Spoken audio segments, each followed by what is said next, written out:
The fog worker has requested the Foundation's assistance.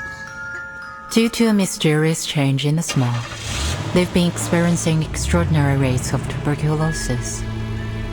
We need someone experienced in medicine to go to London and investigate. Miss Tooth Fairy, I'm Brimley, the ranger colleague of Arthur Fogg. There's a lot more going on here than meets the eye. Miss! Watch your head! Are you here for the Uluru Games? Here in Cross Street, we're all celebrating the upcoming Uluru qualifiers. I'm Flutterpage. I wake everyone up in the morning. The most amazing witch lives here too. These snails are for her to eat. Is she French? Why? You've seen her in France? I've never even seen her leave the house. It's all because of her! That fog hag! She's the one who created the black fog! She's cursed us! To protect the health of all involved, the London Uluru qualifiers have been cancelled. Why should I care? I'm no athlete. I've only got one leg. Just like I've nothing to do with the Uluru Games. The qualifiers would have held the floor ritual. She was a once-in-a-generation floor ritualist. We'll just have to hold our own games. Have you forgotten about the challenge, Charlotte O'Hagan?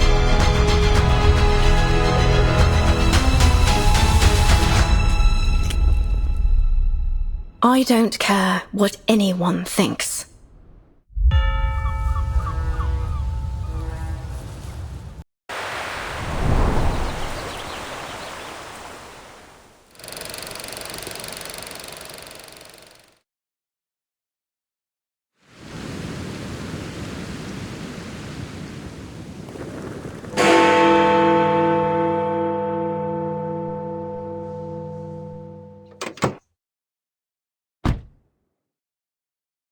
I'm ready to go. Please fasten your seatbelt, miss. We're setting off now. You ever been to London, miss? Yes, a long time ago. Long, eh? 5 years? 10 years? Longer than that. Come on, Fan. How long? You don't look 100 years old. The hospital is 2 streets away. Oh, by the way, it's been arranged for you to meet Mr. Fogg first, and then he'll show you around the hospital. I don't see why we need to make a big deal out of a simple visit. Couldn't agree more, miss.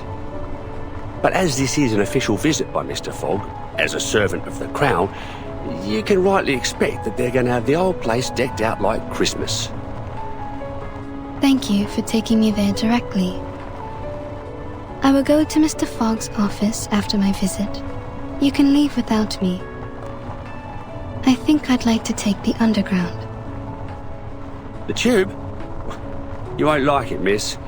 Not the kind of place for a decent young lady. I'll wait here for you, love. I'll do my best not to crack into my flask of whiskey while I wait. Thank you. I'll be back soon.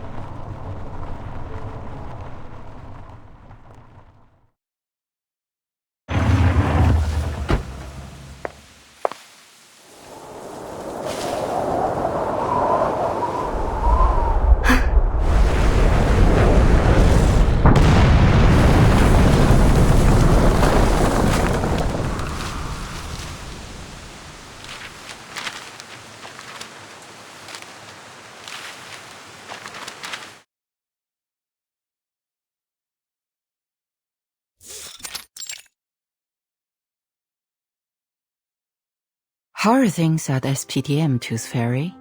I'm hearing rave reviews about their school physician. I'm glad to hear it.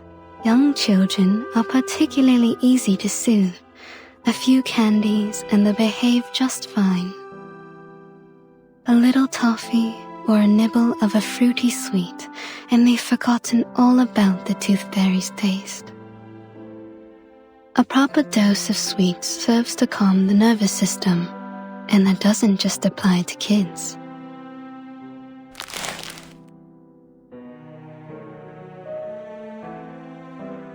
Your work here is undoubtedly busier than mine at SPDM.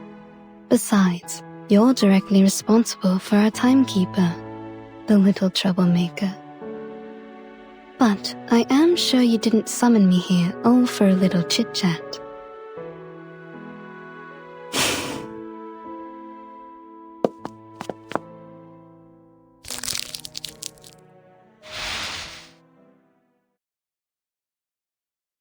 The Foundation has now confirmed the correlation between social turmoil and the emergence of the storm. Our branches around the world are now making efforts to collect information on these key social movements. As you may know, there was a strike that has only just ended in London. And there is something I'd like to show you, besides the strike itself.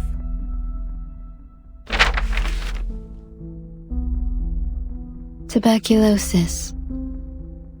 Indeed, there appears to be abnormalities concerning air pollution and reported cases of TB. Compared to our records before the storm, TB morbidity rates are extraordinarily high, approaching levels that shouldn't be seen until the Great Smog of 1952. Our Mr. Fogg, the fog walker, has also reported that there is something unusual about the composition of the fog.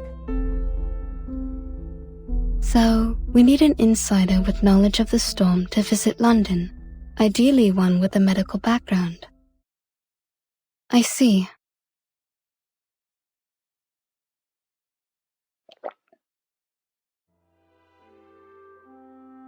I know your winter vacation just started, but I'm sure you understand the dire situation we find ourselves in. I'll apply for a special allowance for this field mission. What do you say? I'd be happy to go. Perhaps I'll collect some rare teeth from this era. Good luck then. Mr. Fogg will contact you when you arrive. He is our liaison between the Foundation and the British government. He'll take you to the hospital, handling many of these respiratory patients. You will be given full trust to resolve this problem. There is something else. The Uluru qualifier will soon be held in London. It may factor into your investigation. Uluru qualifier?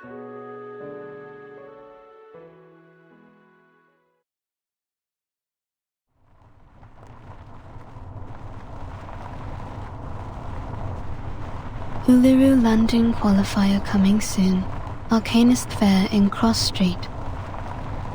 Support your favorite competitors. Winners will represent Great Britain in the Australian finals. Australia? They shipped my uncle off to Australia back in the day. I always figured he got done in by a kangaroo. But if the smoky gets any worse, I think I might chance it. Maybe I'll find him in the outback there. Or at least avenge him.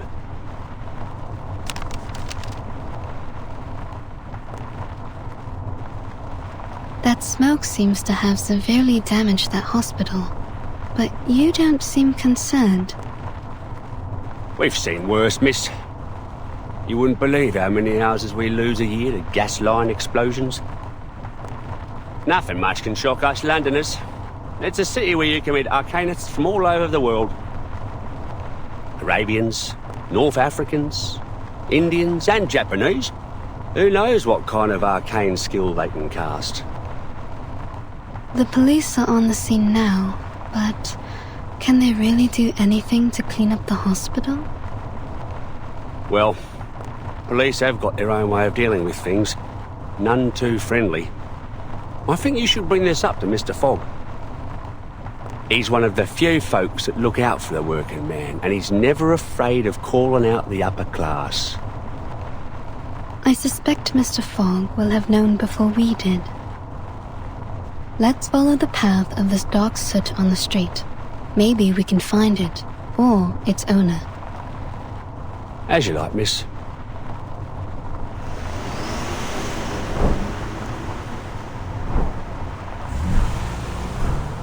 Seems it's leading us to the East End. Only thing that comes out of the East End are drunks, tramps, and Jack the Ripper.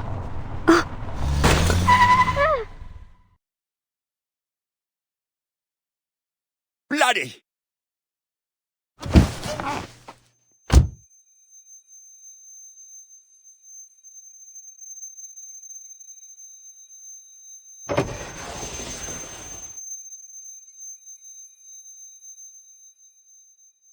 Miss, I swear to high heaven that I have not had a drop of drink today. This is the East End for you. Either you hit someone, or someone hits you. Please, miss, take a look for me. Tell me if I hit anything. I can take it. It appears there's no one in front of the car.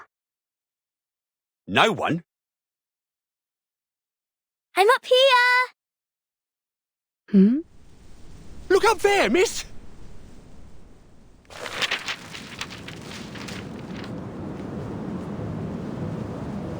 Can you catch me? Huh?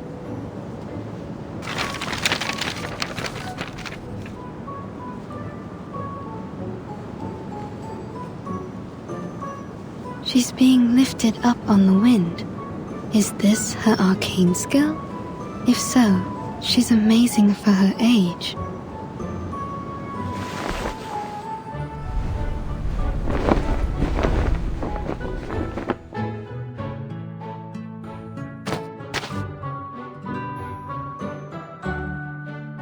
You lose. You ain't going to qualify for nothing like that. Are you hurt at all? Why would I be? It's not even as high up as a canary nest. It's no sweat with the help of little wind. But the Sutakiki was hurt. The car hit his waist. Is this Sutakiki your friend? Yes, but he ran away. He's probably angry. I bet he's still around. He don't forgive easy.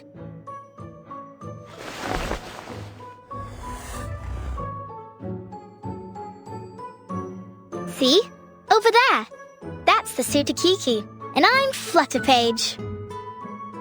Could you bring your friend out? I'd like to make amends if I hurt him. Especially if he can't work. Oh, he doesn't work, but you still need to apologize.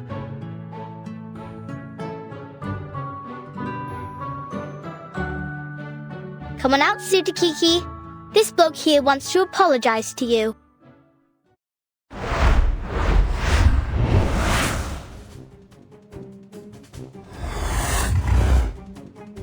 That thing doesn't even have a waist. And he's as big as a kangaroo. His waist is right there. Can't you see? A frightened critter is dangerous. Please stay back, child.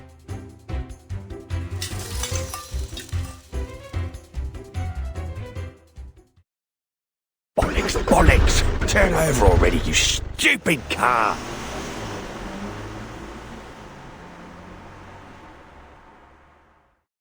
Why did Mr. Driver run away like the Sutakiki? He was worried for his car. If it got damaged, it could cost him his job. Lose his job? Oh, got it. I don't want to lose my job neither.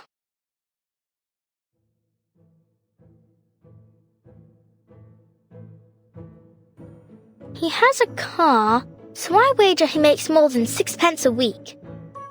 How did he get that job? Can I do it too? I suppose you could, once you grow up. Here, open your mouth.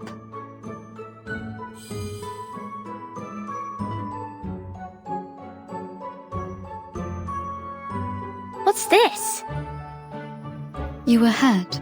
It's a kind of ointment. It will numb the pain if you ingest it, or reduce the inflammation if you rub it on your wound. Was I hurt? I feel a little pain. But what do you mean by inflammation? Does that mean I'll catch on fire? Take it, and you will feel much better. Doctor's orders, kid.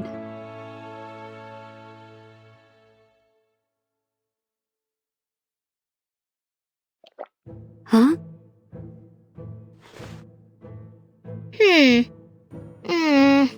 It's a bit sour, like a moldy raspberry, but still sweet. Why aren't other pills as sweet as yours? I see. So you're a witch doctor, aren't you? I can tell from your metal mask, teeth necklace, and the golden fairies in your jar. That is a reasonable assumption. So you're here for the Uluru Fair then? Must be. You even got the flyer with you. Actually, I'm here as a doctor to investigate a tuberculosis outbreak, but the strange black fog damaged the hospital I was heading to. I followed the trace it left behind to this area. Black fog? There ain't no black fog.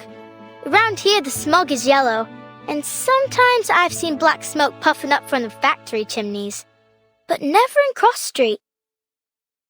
I'd like to be an arcane skill, miss. Lots of us arcanists here. That's why we're all chuffed up for the Uluru qualifiers. There's herbalists, sidekicks, diviners, magicians. Thank you, Flutter Page. I think I've got the idea.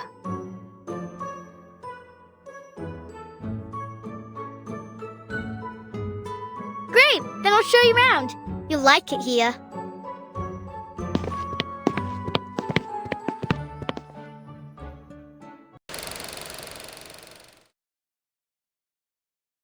Welcome to Cross Street!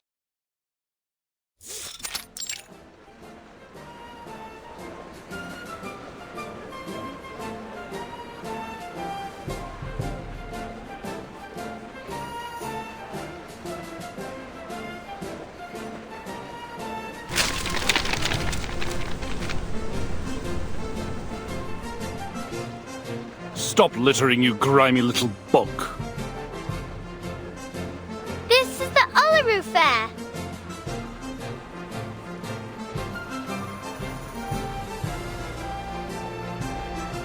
The trace of the black fog seems to have disappeared into a large gathering of arcanists. A wise choice. A choice, I'm already assuming, that has a certain level of intelligence.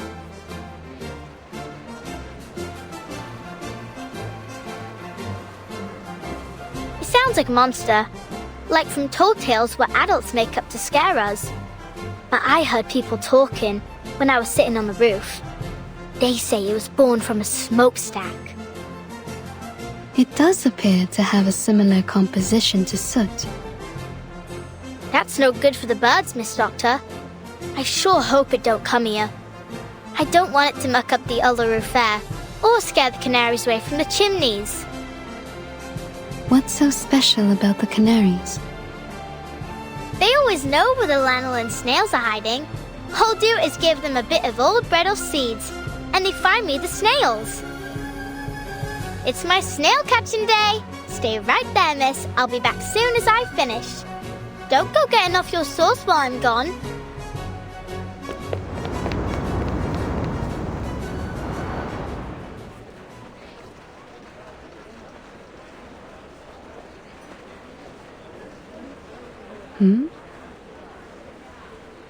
This is an Arcanist Fair Booth application form. You need only fill this, and get proper approval from the city government. Then no one can bother you. Approval, eh? What's the point? The games will be over by the time they've even looked at my application. Are we entirely certain we even want to hold the fair in these conditions? Don't you think the weather now isn't appropriate for that kind of strenuous physical activity? What else can we do?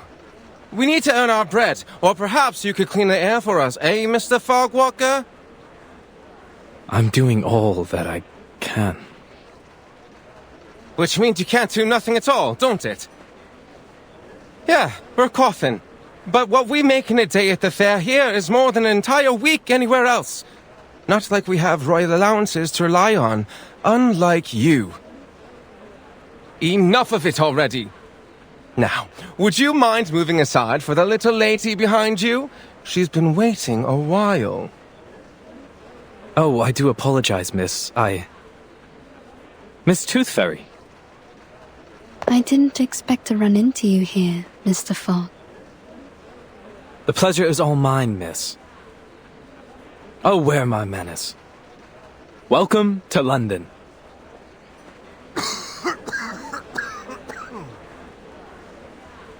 Of course, we were supposed to meet in the office of the London Atmospheric Cleanup Committee. I'd have prepared a fine Indian tea for you. But I was called away to deal with matters here on Cross Street. It's a happy coincidence that you popped by. It will save us both some time.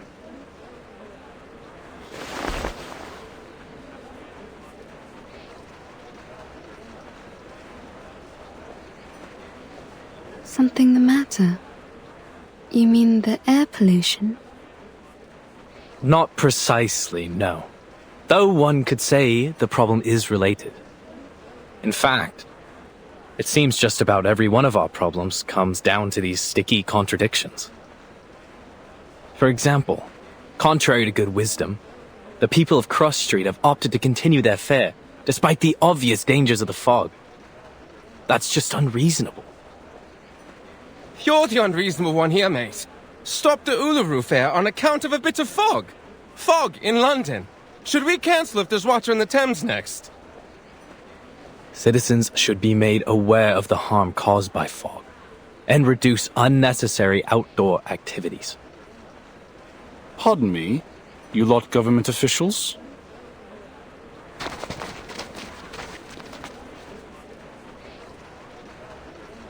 You saying we aren't allowed to celebrate the Uluru qualifiers? So what are you expecting us to do? Just watch the games and then pop off home? It's not like there are many events left for us arcanists to celebrate in our own country. Sir, you seem to have quite a severe cough. Oh, it's not so bad. Just a little curse is all. Doesn't matter none. A good arcanist healer can cure me. That's exactly what I've been talking about. A curse? Good lord, man. You have a disease called tuberculosis. You need a proper doctor, not a healer.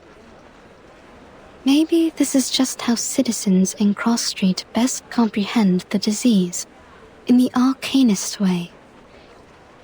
It's not a matter of arcanists or humans.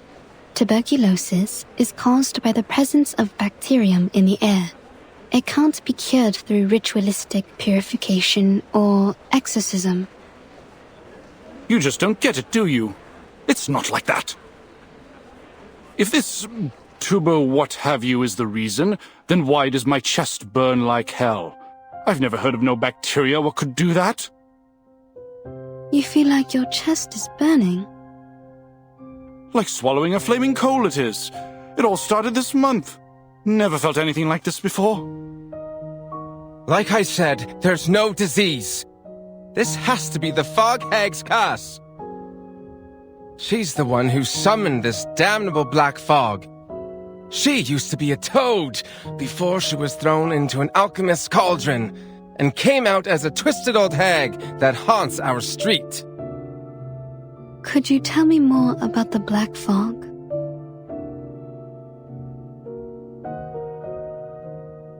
Shh! Don't say anything about it. It'll bring bad luck.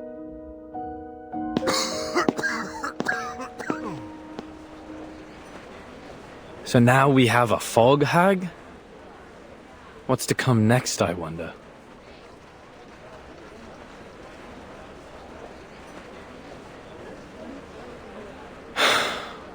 Sometimes, despite being an arcanist myself, it's hard to understand my own people. But that's what they think around here. My colleague is presently out investigating this curse they mentioned. But, to say nothing of his intrepid skills as a ranger, I doubt he'll produce any evidence of this so-called hag. In fact, he...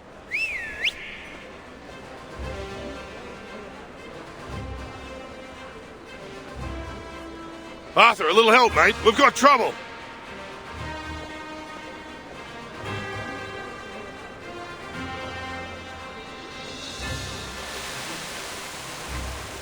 So, here it is.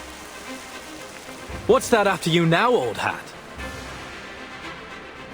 It's the black fog. Seems I've startled it, and now it's sent out critters into the streets.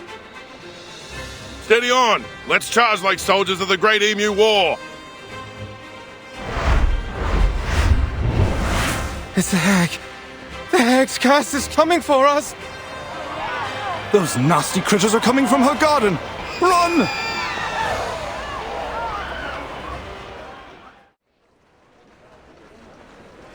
May I say it was an honor to serve as your bodyguard, miss.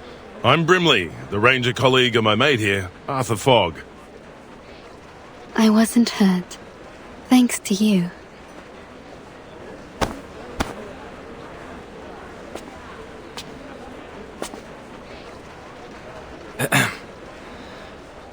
Thank you, Miss Tooth Fairy, for telling us what happened at the hospital. We ought to make a summary of our investigation so far.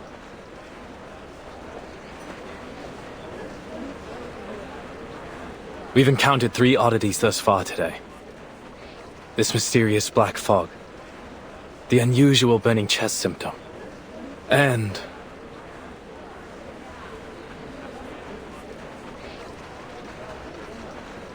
this so-called fog hag living on Cross Street.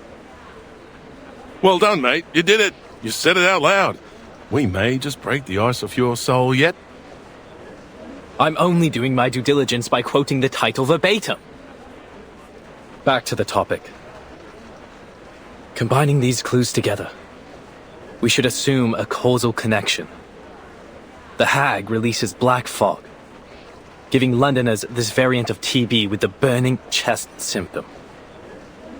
When did you move into 221B Baker Street, mate?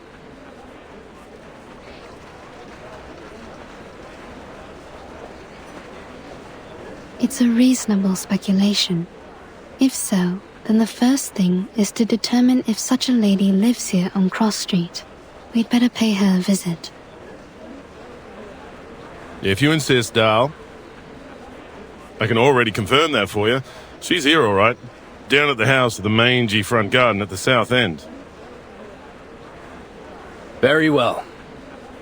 But might I suggest we don't all go in a rush to pay her a visit? We know nothing about her, or even whether this hag is a danger.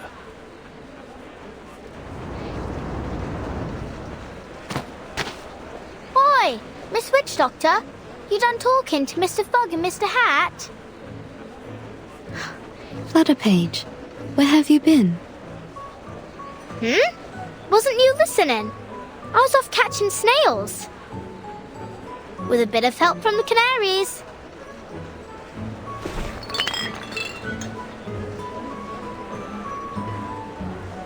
Good on you, little tacker.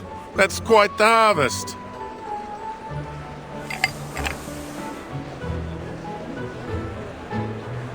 Shall we then, Miss Witch Doctor? Where are you taking me? Thought I'd show you around Cross Street. Figuring since I'm the best guide here. Are you? Then, do you happen to know about the house at the south end of the street? Sure do. Actually, these snails are for her. You can tag along with me to see her if you like.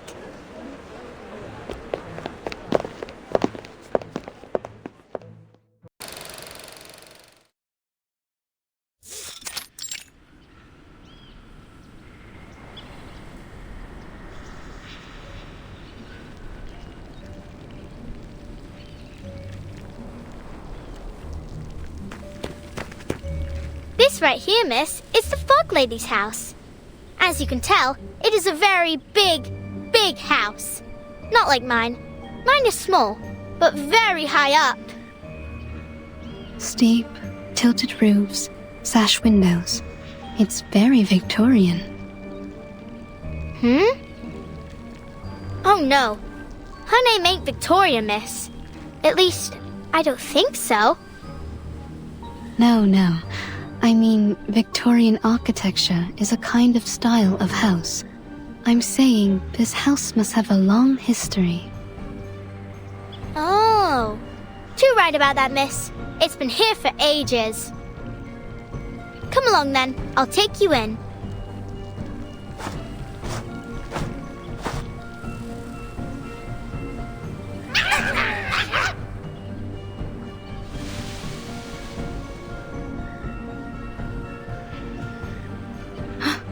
Are these her critters? You lot are hungry today, ain't you?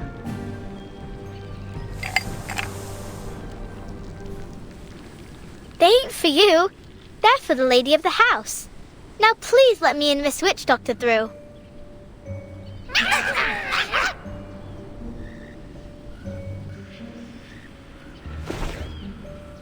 Sorry, Miss Witch Doctor. They was much friendlier before. You've been here before? Yep. They always let me in straight away. No clue what set them off this time.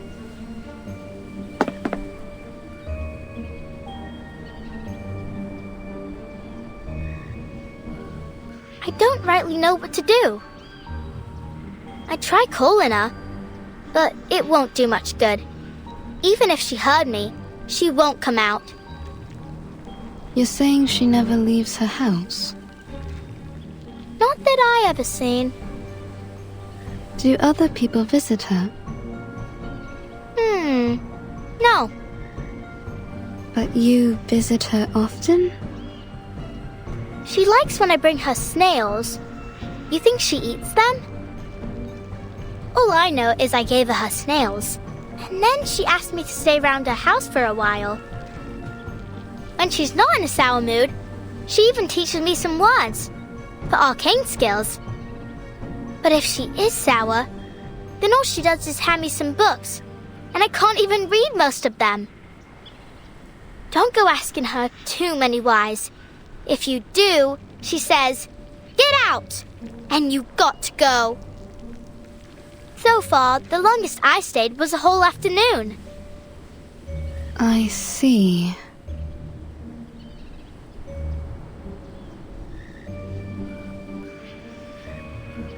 Maybe I'm the reason they aren't letting you in. I'll just stay back here. All right then. Stay there and I'll tell her about you, miss.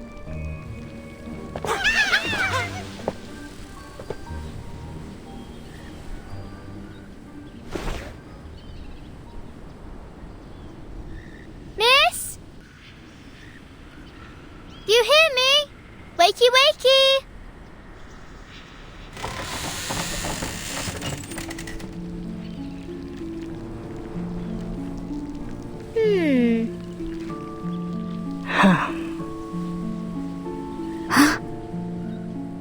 Here you go, miss. A fresh batch of snails.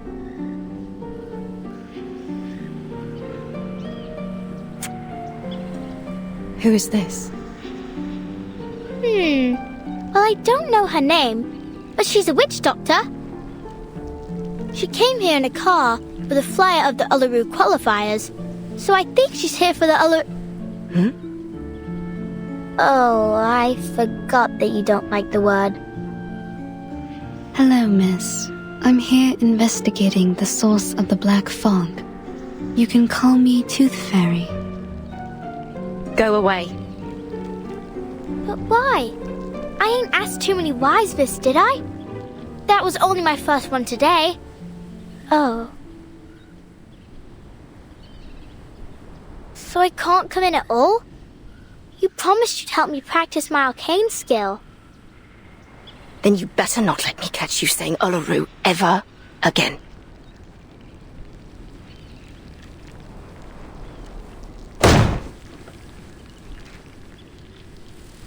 Aww. Oh! She left me a book.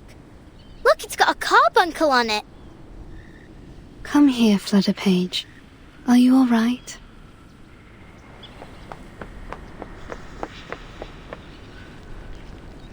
I thought I could play at her house today.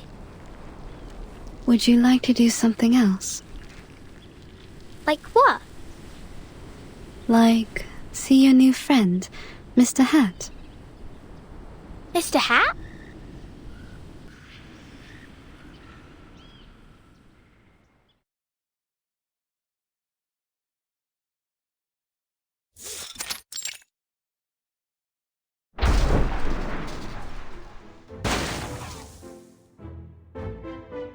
Ms. Flutterpage, I'll ask you to not wear me on your head. I know I can fly, but that doesn't mean you can treat me like a kite. Besides, I'm due to begin my patrol. I need to...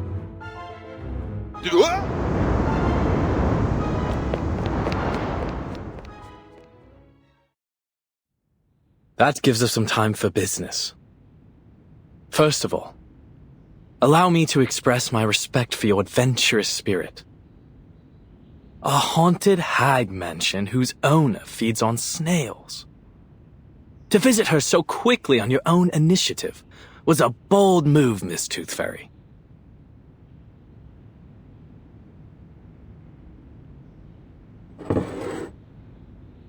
Here's your tea. No sugar, just as you asked.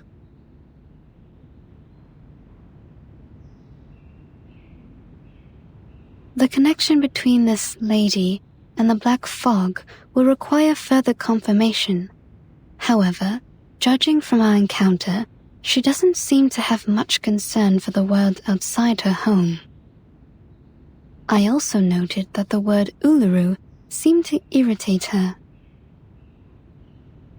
Uluru? As in the Uluru Games? Not a fan, I take it.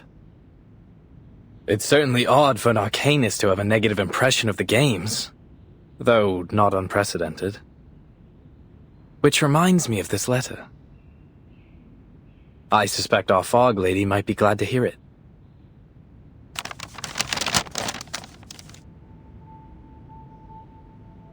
Letter from the St. Pavlov Foundation Uluru Games Organising Committee to the Uluru London Qualifiers Organising Committee. Copied to the Office of the London Atmospheric Cleanup Committee.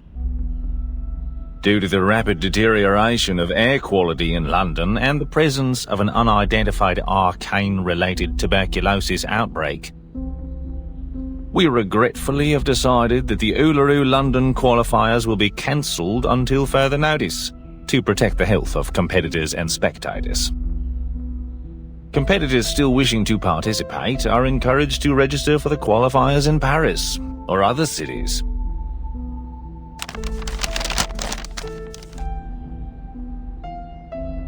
I received this shortly after submitting my report concerning the events on Cross Street. They're right. It's better for everyone's health. No objections here. But it's certain to cause a stir. Miss Tooth Fairy, you saw how passionate the citizens were about this event. What it means to them. They'll eat us alive when we announce this. So much more so that it's cancelled because of air quality. The firm will not be pleased, I can assure you. This great city will be the laughingstock of Europe, if not the entire world. Unless there's a way to clean the air in London. Perhaps then I might convince the Foundation to reconsider. Mr. Fogg, there's only 3 weeks left before the qualifiers. It's a serious effort just to address the smog over London, let alone this new black fog and the disease that has come with it. 3 weeks. 1 for making plans, 1 for enacting said plans, and still 1 more for the final procedures.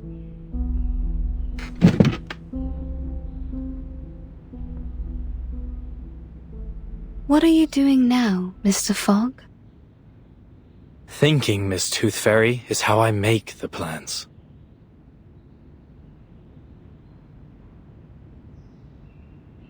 Forgive me for interrupting, Arthur, but I had to call off my patrol earlier than expected. I'm afraid I need a favour of you, Miss Tooth Fairy.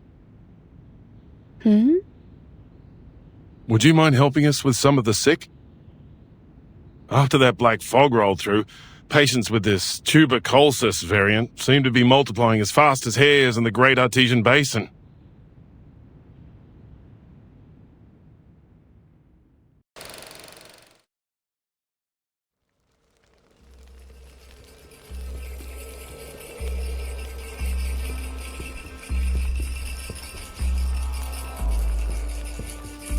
through misty woods on paths concealed by haze. He thrice died and thrice was born in ancient days. Guide me rightly that I may not stray.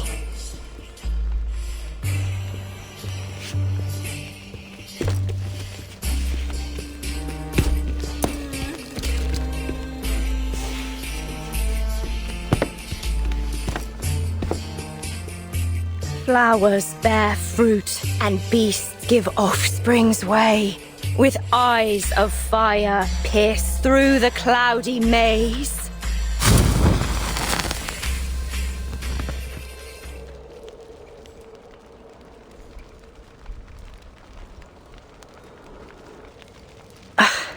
Failed again. Damn it.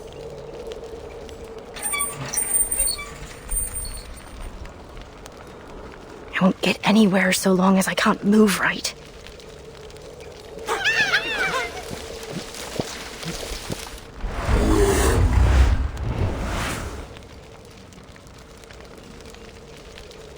Enough! The last thing this haunted old place needs is another crazy creature!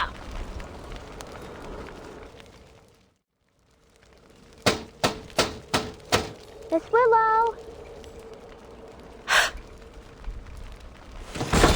I swear to God.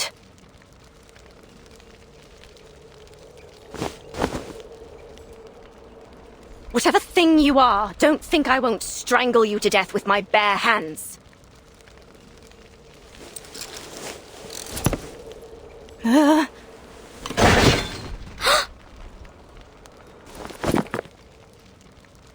Bloody.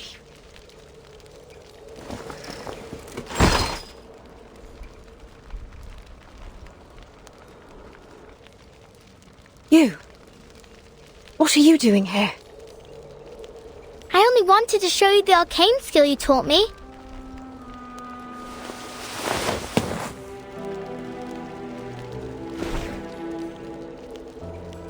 But you are in a bad mood, aren't you? What happened? I promised I didn't call you Miss Willow in front of others. You said I can call you Miss Willow when it's just you and me, right? And you actually listened? First time for everything, eh? But it's not about what you call me. Then what is it?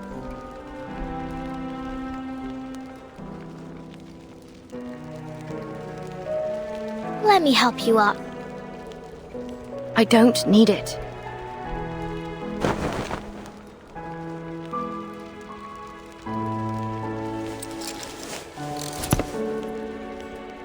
So then if you value my words so highly, what about the time I told you I don't need a knocker-upper? I remember. You told me, there's no sense waking me up for anything. I don't have any work to go to. But I'm not here to wake you up, am I? I already did that for the whole street hours ago. Oh, have you now? Then maybe you can buzz off and bother someone else. I didn't give my permission to let annoying little flies in my house. I'm in the middle of something important, so leave me be.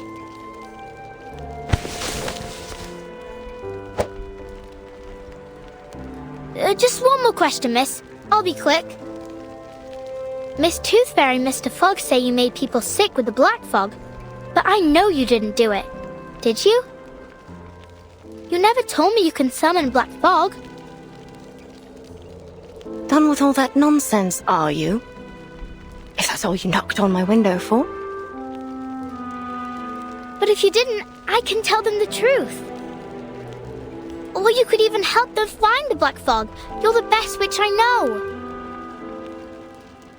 Their problem is no concern of mine. Oh. But I did hear something. I was thinking maybe you'd like to hear it too. Letter from St. Pavlov Foundation. Due to, what? Deuterion air quality? And arcane tubal-keeled kiss? They said the Uluru qualifiers are cancelled. Stop. Do you understand at all what you're saying? No, but... Go away. Aww. I said get out!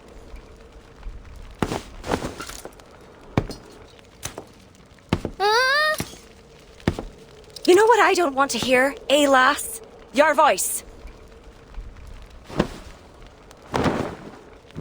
And your infernal knocking. Ah! Don't you never take another step into my house. Never.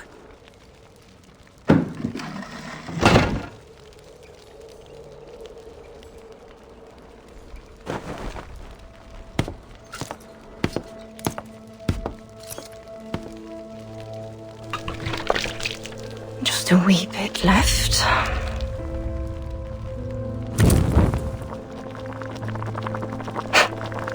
Eat snails? Let them think what they will. I don't care. The fog hag. A toad monster. A failed work of an ancient alchemist. Yes, of course, Charlotte O'Hagan. You're nothing but an ugly, evil, terrifying fog hag living in a haunted house. You deserve every bit of it.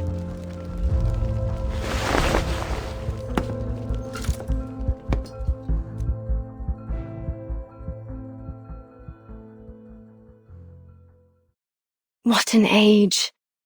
At last witches no longer need worry about being captured in their sleep, pierced on a stake, or burnt alive. Our next competitor is our witch from Ireland, a once-in-a-generation talent! The ancient rituals are different now. We dance, communicating with spirits like a joyful game.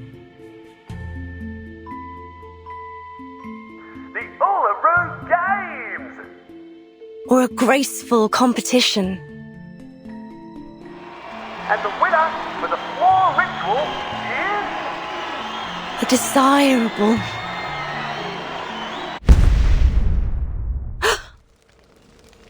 I left the pot on.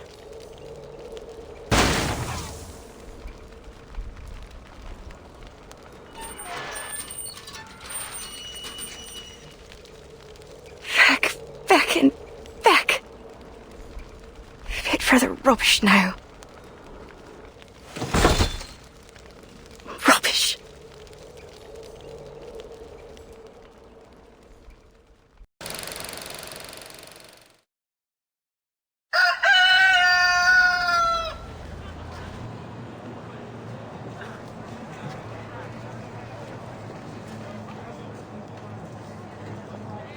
Good morning, sir, madam.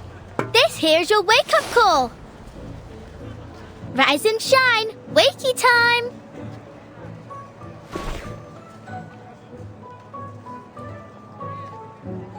Enough! I said enough with it, gal. I'm already awake, ain't I? So stop buzzing around.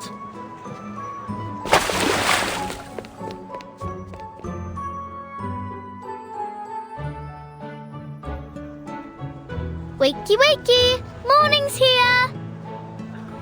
Mrs. Wilson, you awake? You can't be late again, or old Mr. Pig Eyes will be on you with his belt. What happened?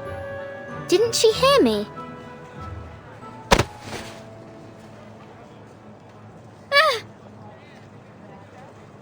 Oi, who did that?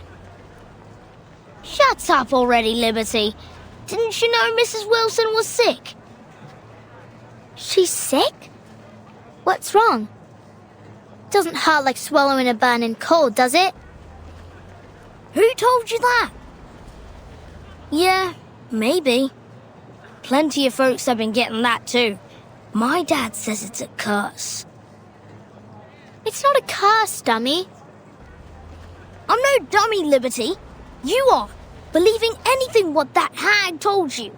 She's a dirty, ugly old liar, and she's the one who cursed everyone here. She's a toad what can't get out of her house to see sunlight and decided to curse us all just 'cause she didn't like the fair. Have you gone off your rocker, Freddy? Just leave me alone. I got work to do. That's work, eh?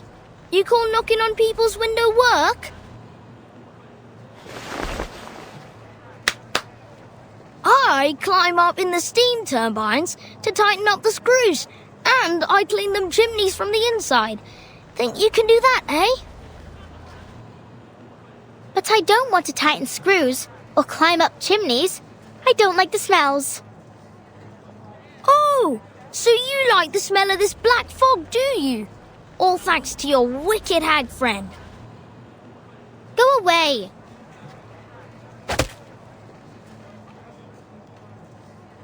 Ugh.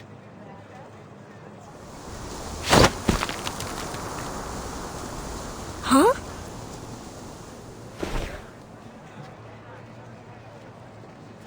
What the? The fog lady taught me this. Lady? You mean that hag? I should have guessed. You'd be that ugly turd witch's apprentice. You're not my friend anymore.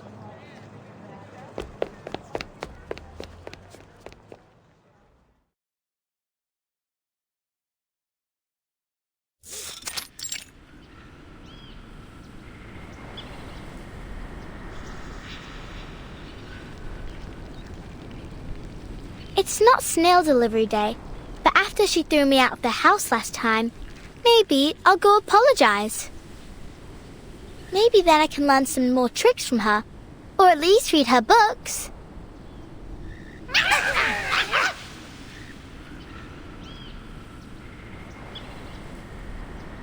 Hello, hello. Now, why didn't you let Miss Tooth Fairy in last time? She's not a bad person. She even gave me some flying medicine. It was sweet and sour. You think Miss Willow's lonely?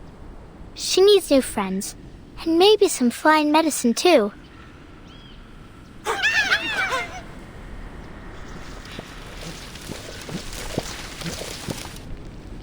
But this time, I won't go through the window. Not that I get why she was so mad. Was it that I stopped her from eating breakfast, maybe? Well, time to figure it out. I bet if I walk in from the front door, she won't be so angry.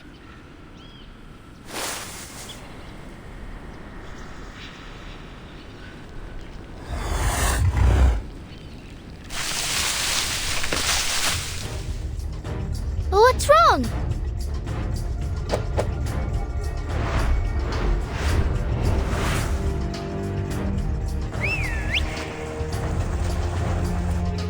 Miss Flutterpage?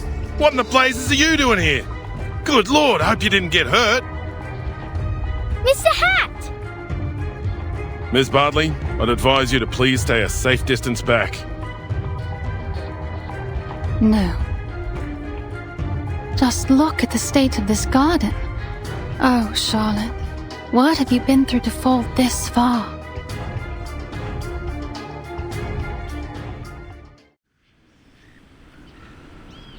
Thank goodness, you're in one piece. I don't get it. They ain't never bit me before. Well, you must always stay alert when you encounter critters, even in a familiar place. That's some genuine ranger's advice. A ranger? Are you really a ranger? Can you be a ranger without a real horse? Will I get a hat like you if I get to be a ranger?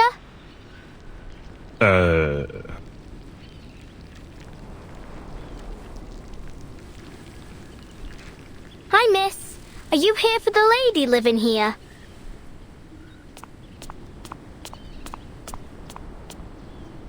Miss, you look a lot like Miss Willow, the fog lady. So straight and proper like a swan. Miss Willow, you said?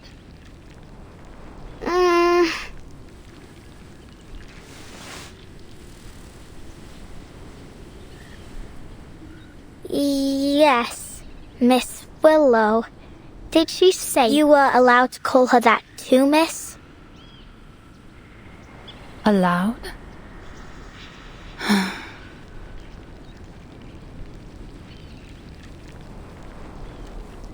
What kind of nutter has she become? Thank you for taking me here, Mr. Brimley. I can handle the rest myself.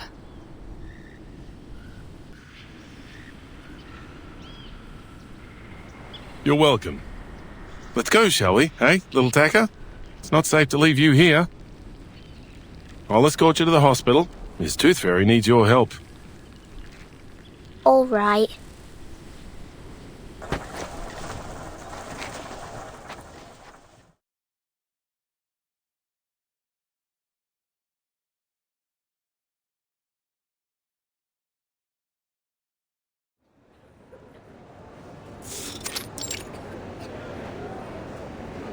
I thought a hospital was a big building. This is more like a fair. Only with sick people.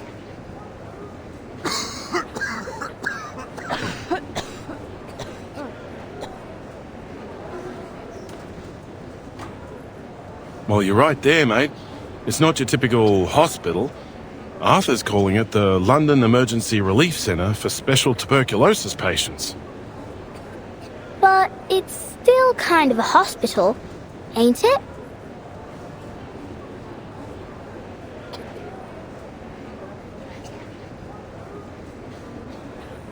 Who's that swan lady? She's not from Cross Street. How did she know Miss Fog Lady? Swan? I suppose you mean Miss Caroline Bartley. We're hoping she'll be our lifesaver.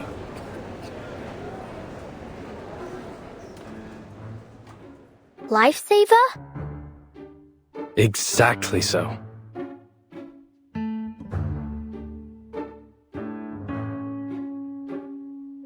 See, my hat friend. We civil servants can actually accomplish a thing or two. We found Miss Bartley, a shining star of Uluru, a talented competitor, and above all, she's an insider. She arrived in London days ago, looking for our Fog Lady. She claimed to be an old acquaintance. Some luck, isn't it? If she can figure out the connection between her, the Black Fog, and this fiery TB... Oh, speaking of which, that Miss Willow truly has a special name. Heh. What are you laughing at? How long have you been up, mate?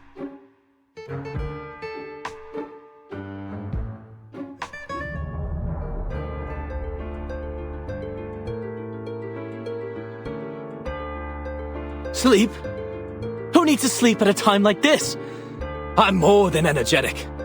I'm a veritable locomotive. Better than ever. Arthur, you need to get some shut-eye, mate. Is that what you think? That I'll just go back home for a little rest now? Now of all times. Dead wrong, mate. We've got rounds to make at the London Emergency Relief Centre for special tuberculosis patients. Come with me, my chapeau chap. We've got a city to save.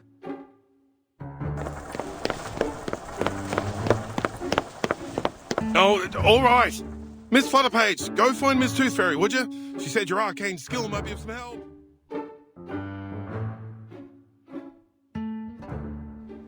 My arcane skill? Help? How can I help a witch doctor? Maybe Miss Tooth Fairy will tell me. But where is she? So many people here. I can hardly tell them from one another. Oh, but she has got those golden fairies with her. Maybe I can see them. Like how Miss Willow taught me. To control the wind, you need to learn to see it first. Can you see the wind, lass?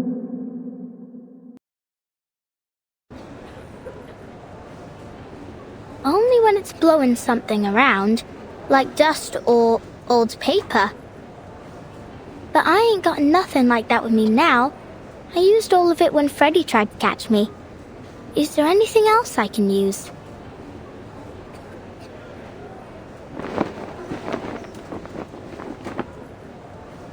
Oh, I see it.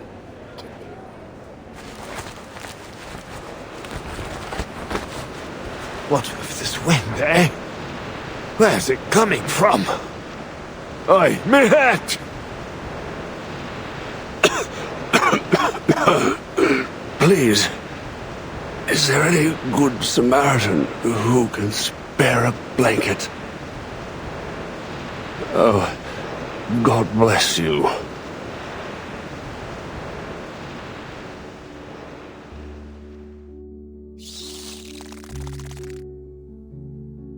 Miss Tooth Fairy!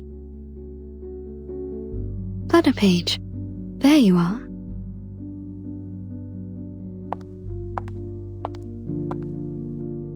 What's wrong? We've got to find a way to clear up the sky.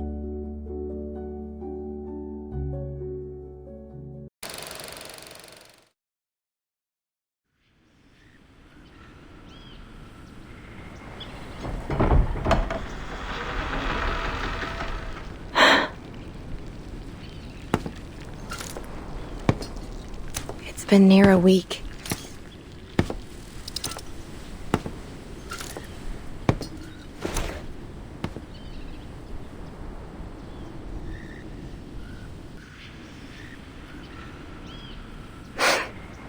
This is how the world works. I should have known. I'm always too naive.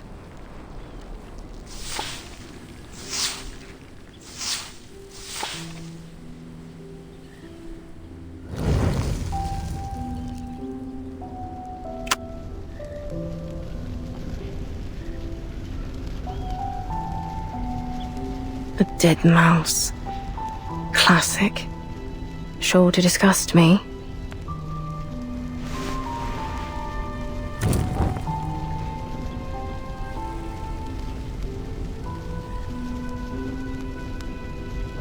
Rotten apples and eggs from that boring old codger. I suppose he's down to his last teeth now. Soon enough, the only thing he'll be eating is porridge. Bit of comfort in knowing he hates porridge.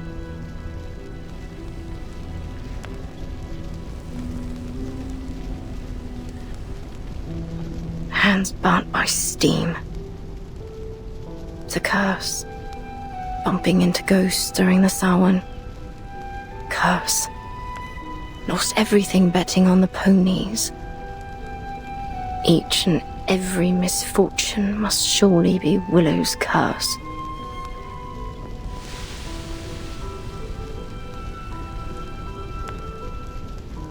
Superstitious fools.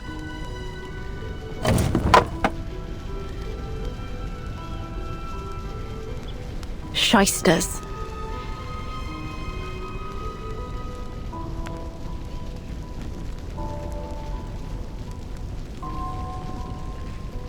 Brats.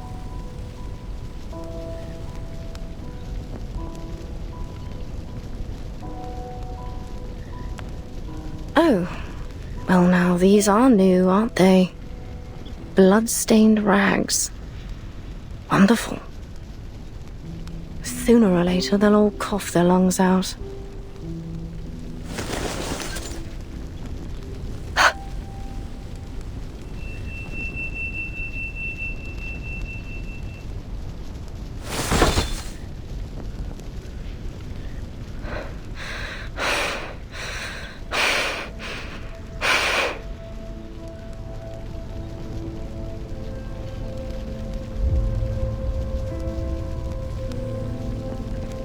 No!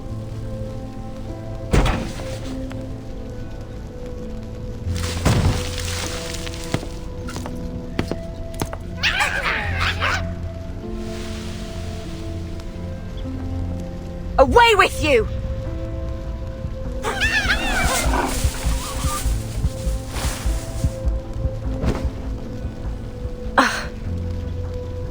Horrible.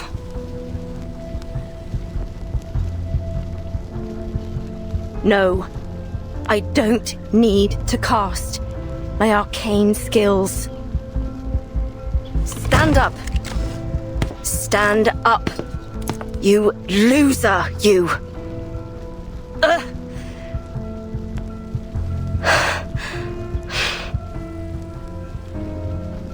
I need machine lubricant. I suppose I need to buy some.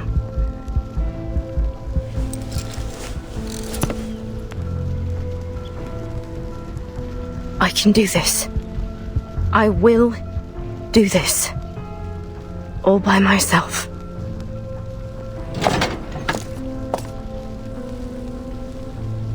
Nothing to it. Let's go.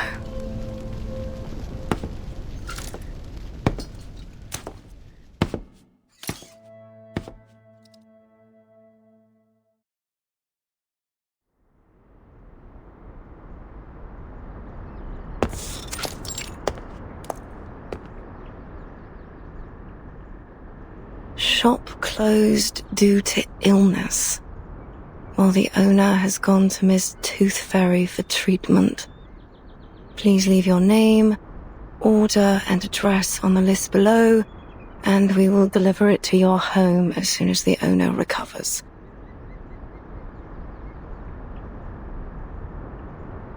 Tooth Fairy. All right, then I can find the owner if I go to this Tooth Fairy. Is she some kind of doctor, then?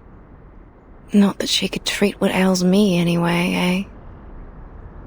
What other shops might sell canary saliva and lanolin snail's slime?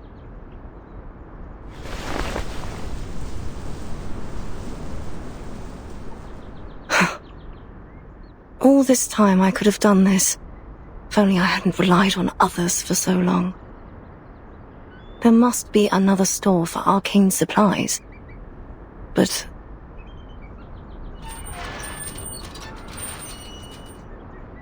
I think I need to lie down.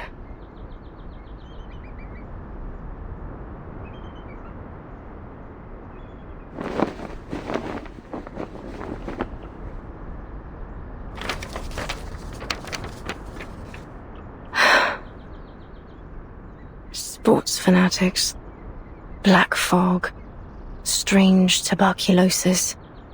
All these things have nothing to do with me. All I need are my ingredients, nothing more.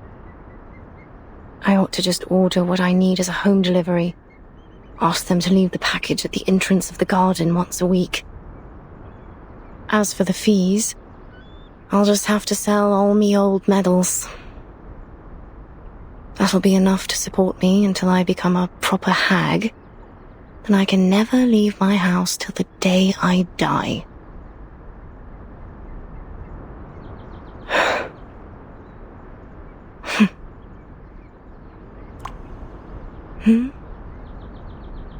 There's something dark rising up from the water. It's nothing special. A bit of old rope, or an old boot. Why can't it be a swan? A black swan here? Really? That's why you ought to go out more often.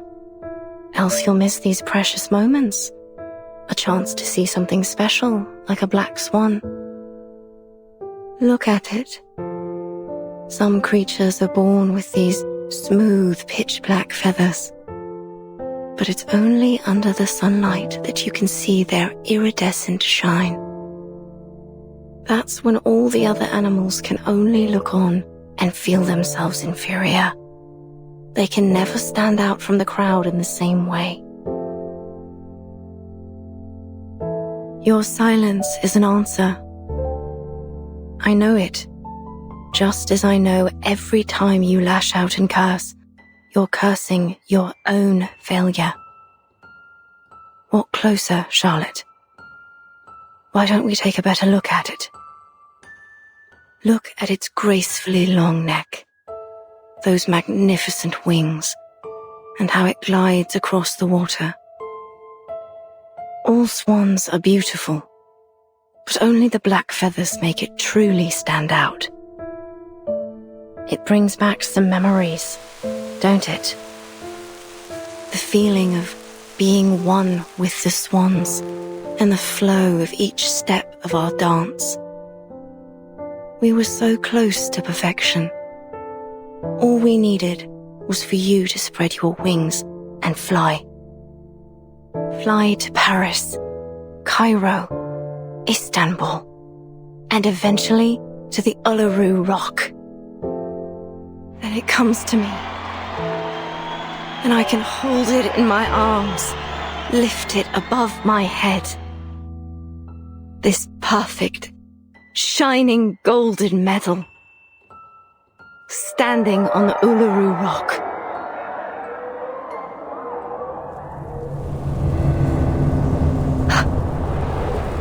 Miss Willow, but what are you doing out here?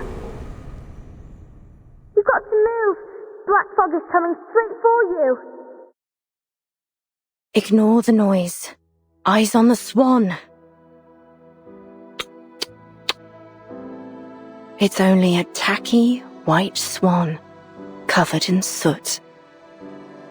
How ridiculous it looks now, wearing that false disguise. The poor thing, it must have been covered accidentally. Miss Willow, why are you looking at that swan? It's dead. Of course it's dead and gone. That's right. What kind of swan would want to be with something so ugly and stained? Of course it's ended up alone. Died alone. What else were you expecting? You didn't really believe that spread your wings and fly bollocks, did you? Hello? Can you hear me, Miss Willow?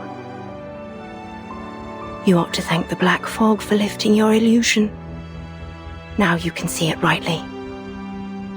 You're not some special black swan that was born to greatness. You're nothing but... Miss Willow, you... What's wrong with your leg? but a cripple. Come back for the paint.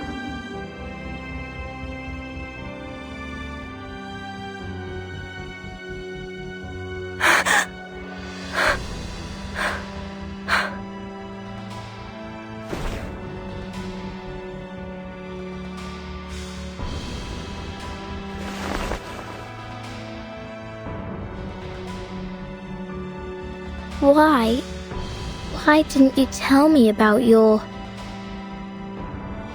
You're much stronger than I thought, Miss Willow, if you allow me to address you as such. Leave me be. I'm going home. I'll walk you home. I got you. Miss Tooth Fairy and I was just chasing after the black fog, but I can walk you home first. I just want to go home.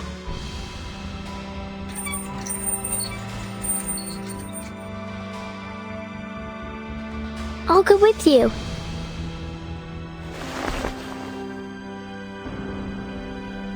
Flutter page. Huh? Stop following me! Miss Willow! I just want to go home! I...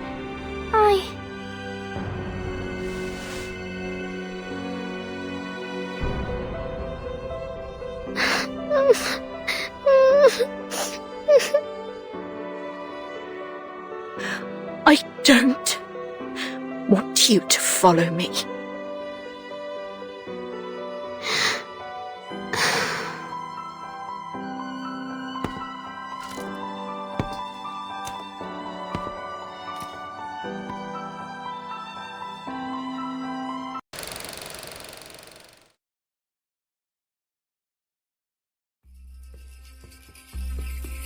The floor ritual is one of the most popular events of the Uluru Games. It has a bewitching style that generates a resonance between the dancer and audience. Charlotte was a genius. She was born for it. And God has sent her a coach covered in dark feathers and skilled in ancient Celtic runes. Coach Raven taught her the primal witch dance that ignited a fire within her.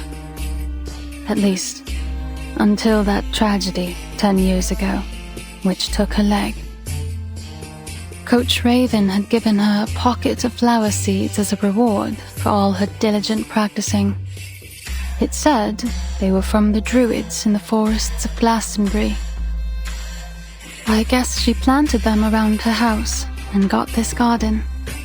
Now all these bizarre plants share the same strange air with their owner.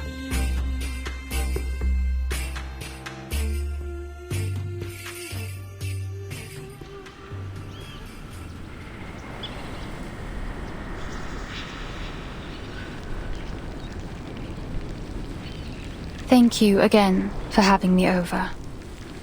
That's all I have to say about Charlotte.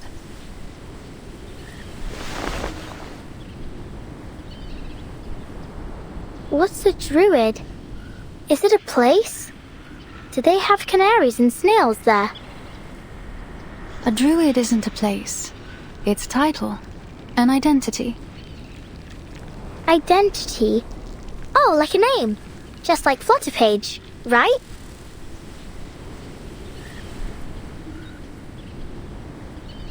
Thank you for your cooperation, Miss Bartley. I'm sorry to be taking you away from your practice. Yes, you should be. I don't much enjoy being bothered by stuffed-up bureaucrats.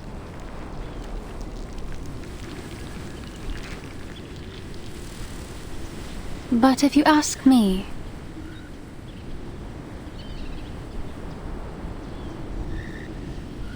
I will tell you that it isn't Charlotte that's summoning the black fog. I stand by that. I swear it on all my honor as an Uluru competitor. We're witches, but not in the traditional sense. We practice witchcraft to win medals instead of summoning devils. We trust you at your word. It seems like that concludes our investigation into this fog hag. Thanks again, Miss Bartley. Miss Toothfairy, if you do want to thank me, mind doing me a favor?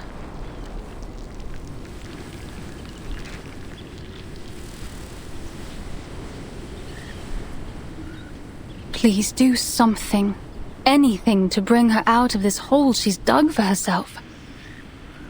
Whatever you do, break down her door, drag her out by her hair, even blow up that old mansion. Just don't let her hide in her stupid house. She'll let you inside now. There's no longer any power preventing you. I can sense it. You know this place well. Have you visited her here before?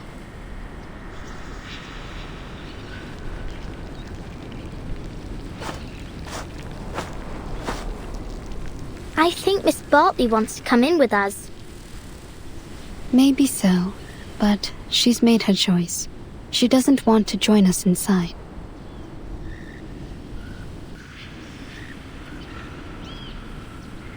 Let's go, Flutterpage. We still have work to do. Whatever you say, Miss Witch Doctor.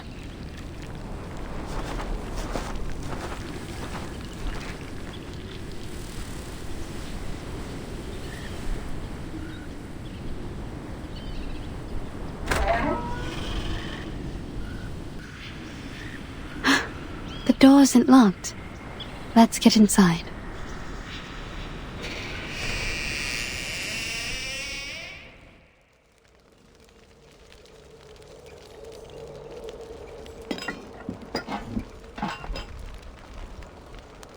Sorry to interrupt.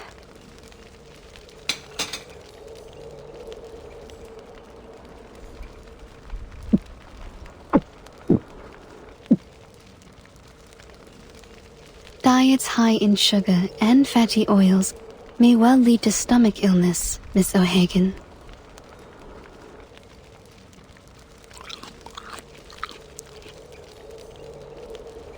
I choose the name Tooth Fairy instead of my real name, Campbell. But did you choose to let people call you Willow? Or do you prefer the name Charlotte O'Hagan? That is the name of an excellent Uluru floor ritualist.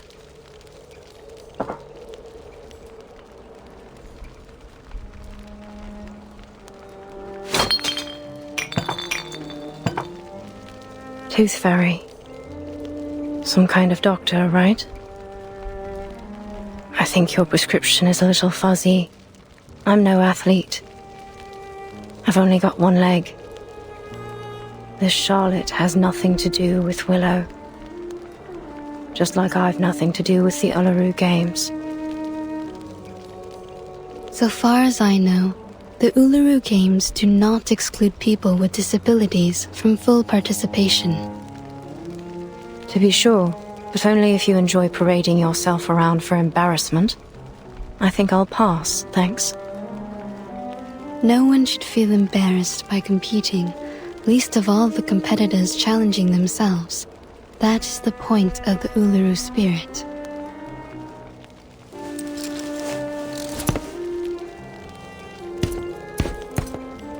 Excuse me? I don't remember having asked you for a running commentary. I'm sure you already know the answer in your heart.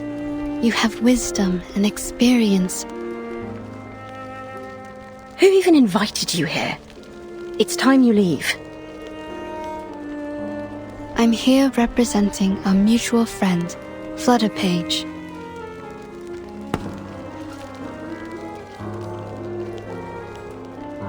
What for? I understand that usually the only one welcome inside is Flutterpage, but I'm here to apologize on her behalf. Apologize?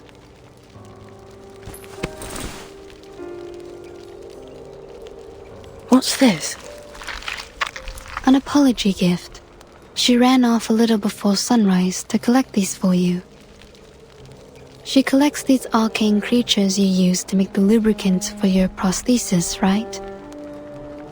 But she's afraid that you'll get angry at her again, so she asked me to give it to you. Oh, I see. Now I'm the hateful, angry, wicked witch. No, you're not. The things that these people say about you, they aren't true. As I mentioned, Flutterpage wanted to apologize because, quote, she didn't want to break your heart.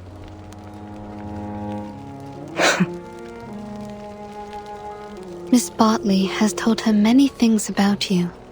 She never knew you're such an outstanding competitor. Caroline?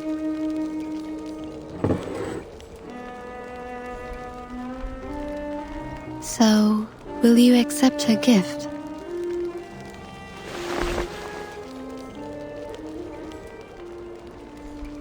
Ugh, nosy little brat. Where is she now? In the temporary hospital? You want to see her?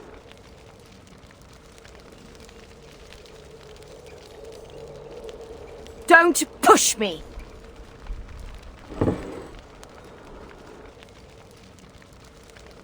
All right, it's my own fault. I shouldn't have treated her that way. That what you wanted to hear, is it? Fine then. You'll have what you want. Just take me to her. She's waiting by the door. What?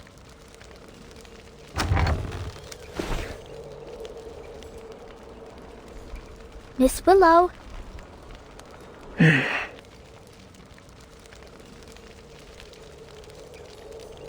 Fine.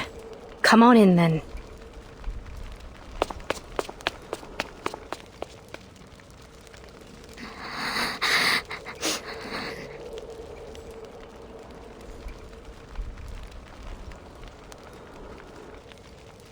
Stop your crying.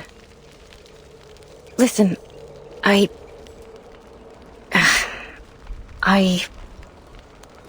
shouldn't have treated you so wickedly the last time. And the time before that.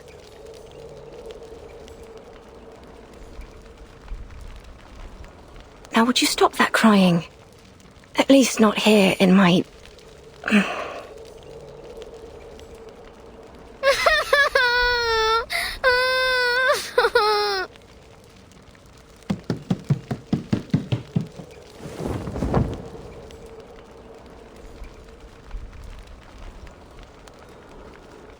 Oi.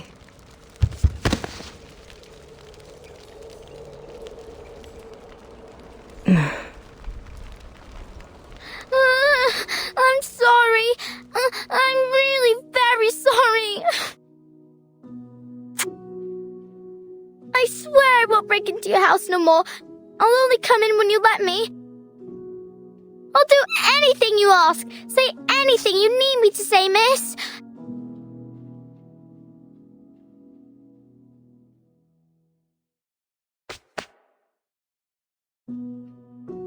So, could I still come around again sometime?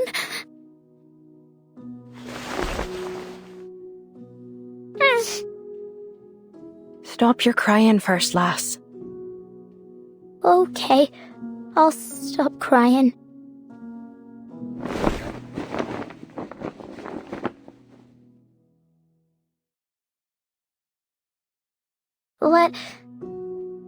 Can I help you?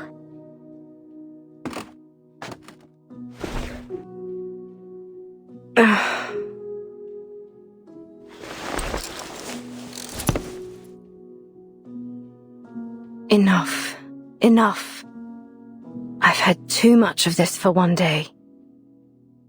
Would you mind if I politely asked you to leave? You do have a black fog to chase after all, don't you? Just so you know, it truly has nothing to do with me. Miss O'Hagan. Call me Willow, child. What else do you want to say? Would you let the food stay in your tummy for a bit longer? Eat a little more. I don't want you to be so skinny.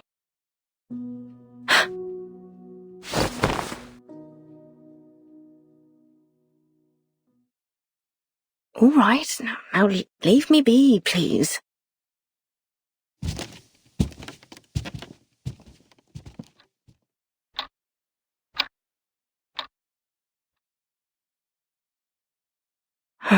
She's seen too much of this embarrassing side of me.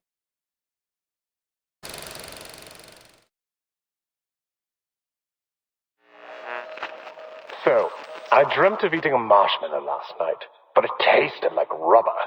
And the next day, my wife asked me why I ate the cotton she had in her nose. I said it's because the air was so dirty that I wanted to block up my throat. And she laughed. Of course, she says it might be better now that I can't shout and holler whenever someone scores.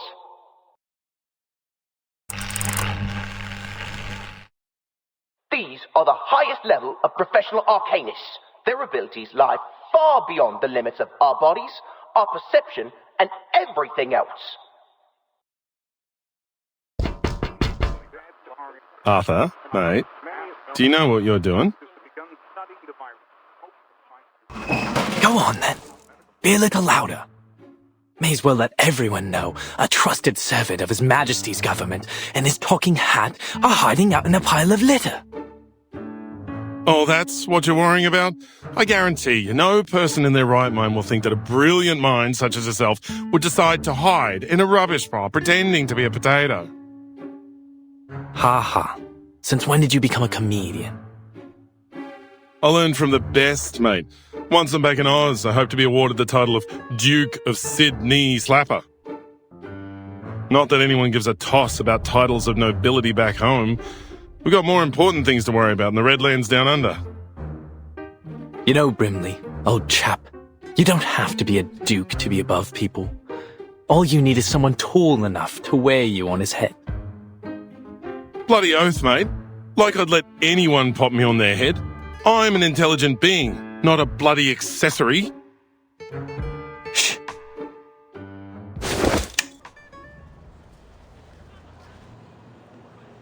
Look at that sailor over there.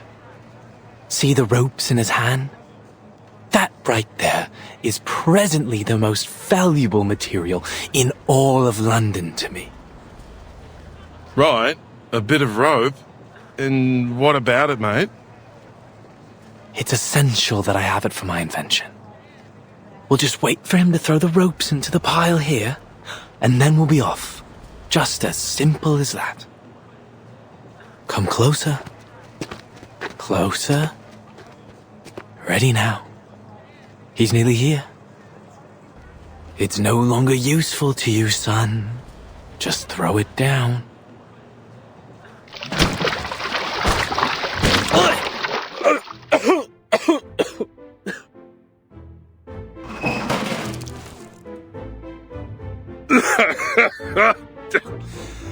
Mate, there's a lot of good that's come of being awakened.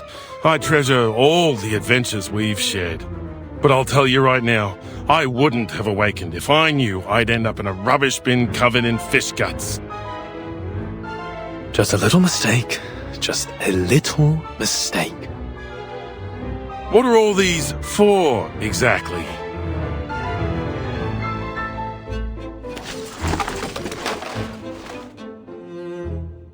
These are my collections so far. A klaxon, a watering can, a fishbowl, and... a chamber pot?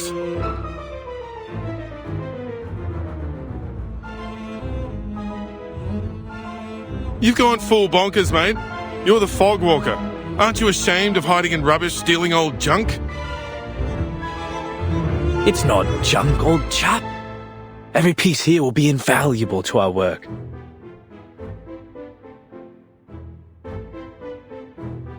Each one is a necessary component for my invention. Your invention? For... Ahoy, sailor! You over there, please wait!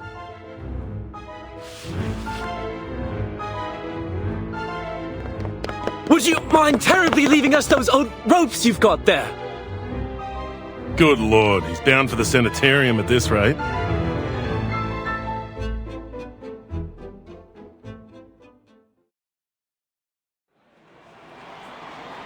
Move along, no pushing. Everyone will have their chance to vote for their favourite competitor. Oi, Sweeney, you only pushed me out of the queue. Good bloody job, mate.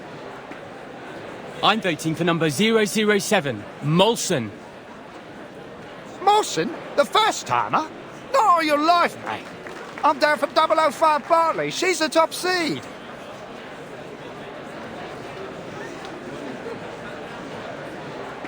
Three days to the qualifiers. Vote while you still can. Sir? Oi! You over there with the black brolly. Come on over and vote for the winner. Oi, mister, stop your pushing. Oh, I'm terribly sorry.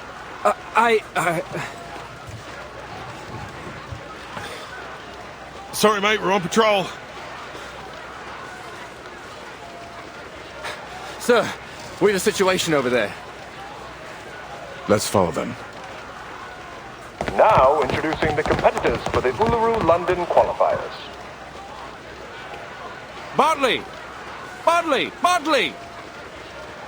Oi! Who pushed me? Ouch! Mind your step, will ya? Me? Was you that pushed me, weren't it? You should be the one minding your own feet. Arthur, I think we're only making things worse trying to move through this crowd. Looks like we found our troublemakers. What do we do? Keep up with them and bring him in. Yes, sir.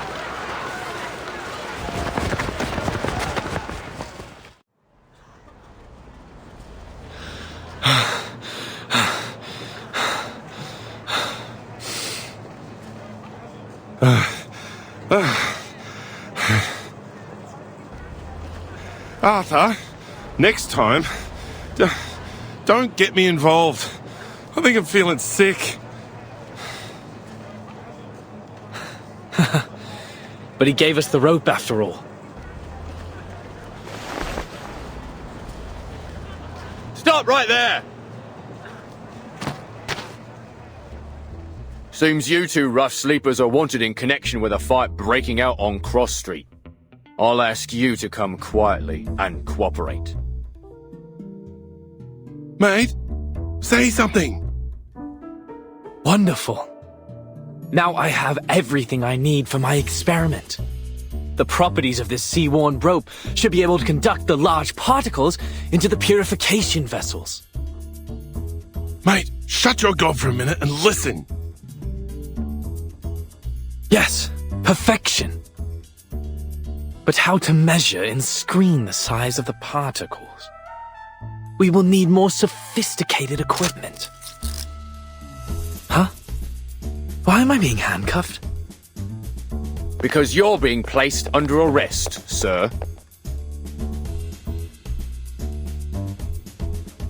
Wait a second.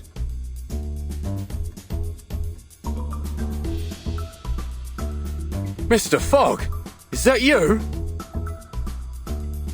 Bloody hell! Are you seriously telling me you recognize Fogg before me? How many talking hats do you know? Terribly sorry, gentlemen. I might not have recognized you through all this fog, were it not for that iconic umbrella of yours. Oh, naturally. Just as I've somehow failed to recognize the two ignoramuses that tried to handcuff a hat.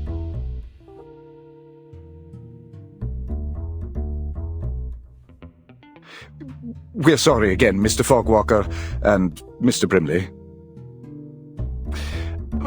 But we do need to ask you some questions. What with you running around, disturbing the peace, and nicking all these strange things you've got there? Oh, I didn't steal anything. This is all just rubbish, and it's for official business. I'm going to lift the fog from London.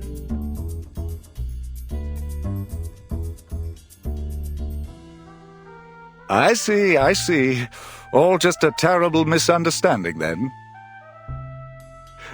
Naturally, a bit of old rope, a car horn, unmistakably the latest in technology. Anyways, mates, best we let you go. You've got a city to save. We'll be off now.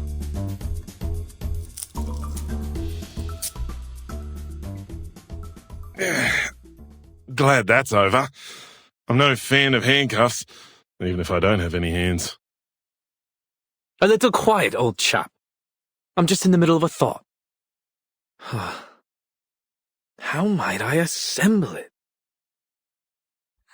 I'm sorry, mister, but I just heard what happened. Huh? Huh?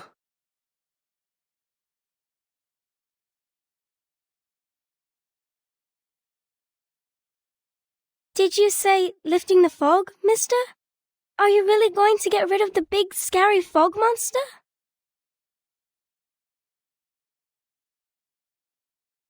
Will that mean you can cure my mummy? And bring back the blue sky?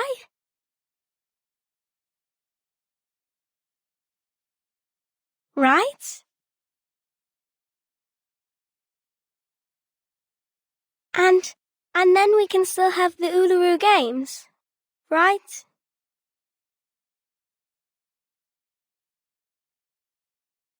My mummy said if the fog keeps sticking around making people sick, then the games won't come.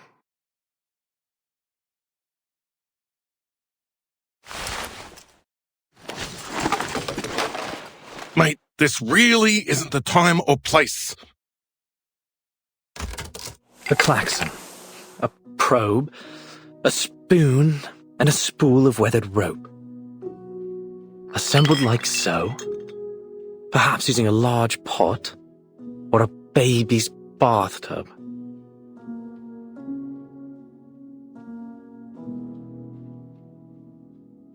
It will still need a touch of the miraculous.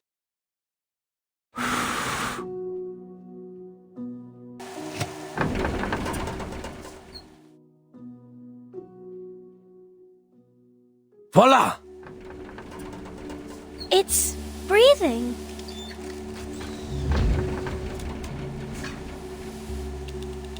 Yes. The Uluru qualifiers will not just be fog-free, my little friend. They will be sunny. But I'll need some help. Would you and your friends join me in this project, young lady? Yes, I'll help. I'll ask my grandpa, my mummy, and Auntie Martha to help too. The more the merrier. We are going to build the largest fog purification machine on Earth. The London Air Pollution Auto-Detect Cleaner. That just looks like a great honking big vacuum to me, mate.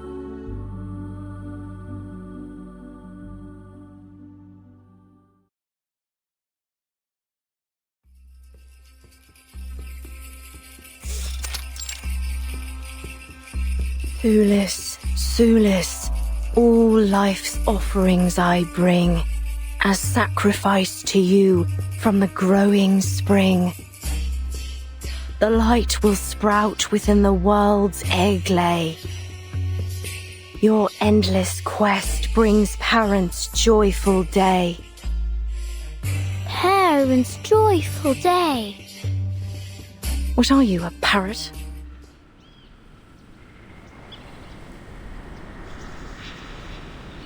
Fine. Keep on then. Annoy an old woman to death if you like. Another bad mood, eh, Miss Willow? This one's your worst this week. I counted it up. Every 32 hours, steady as a clock. You start scolding me, scolding the plants, the ants, even flowers. I thought we'd agreed. No more peeking round my house without permission. Yeah, but you didn't kick me out, did you? And you gave me some rye bread and lemon jam. Don't quite know why you keep trying to act the big meanie, Miss Willow. I know you're a softie now, deep down.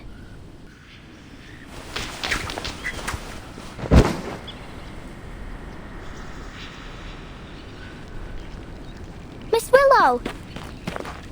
Ouch! Oh, it hurts. Are you practicing the qualifiers?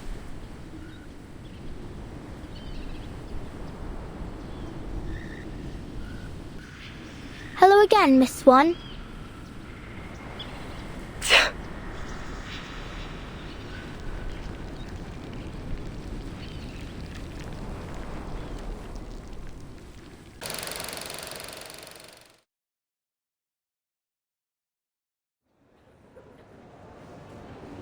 Be careful.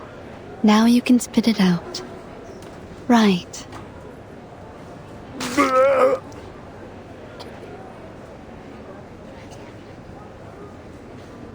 That's the 5th one today. I added a bit of powder into the candy to loosen up their phlegm. It should help them breathe a little easier. Thank you so much, Doctor. We really had no idea what to do with this new variant of tuberculosis. You and the Foundation have been a real asset to us.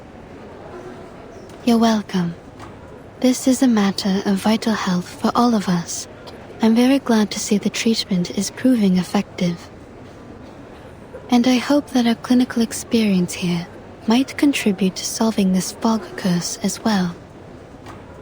All I'm hoping for is for this mess to end soon, so we can go watch the games together. Really? So the staff here are fans of the Uluru games as well? Not just the staff. Everyone here loves a bit of sport. We're always listening to the broadcasts over the radio down in the ward. It's all quite motivating. Sometimes we even get the patients out onto the commons to practice. Something about the coming of a big sporting event always brings people together. That's all very good to hear. But actually, it was this poster that grabbed my attention.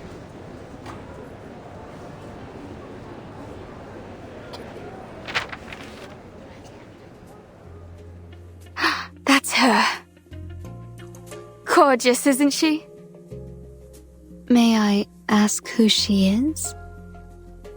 She happens to be this patient's favorite competitor of all time. She collected all of her posters and clippings. She even keeps a few photos of her as a bookmark, and in her purse. Her favorite ritualist.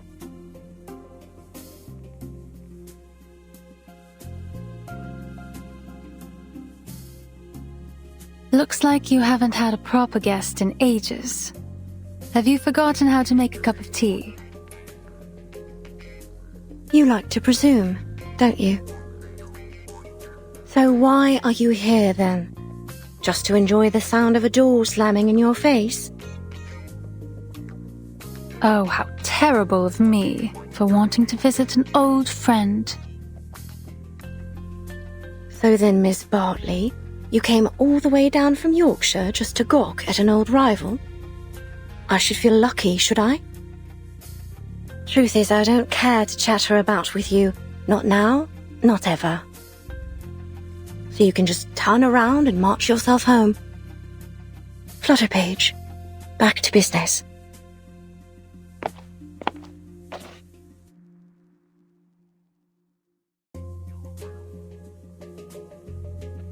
Why'd you send her away like that? She just wants to practice with you. She likes you. Focus on your stopwatch. On the count of 3. No time to waste. She's still there. She's none of our concern. And you ain't seen each other in a long time. Bet she misses you a lot. For Pete's sake, Buzzy. No one does something like that just out of the goodness of their own heart. She has her reasons.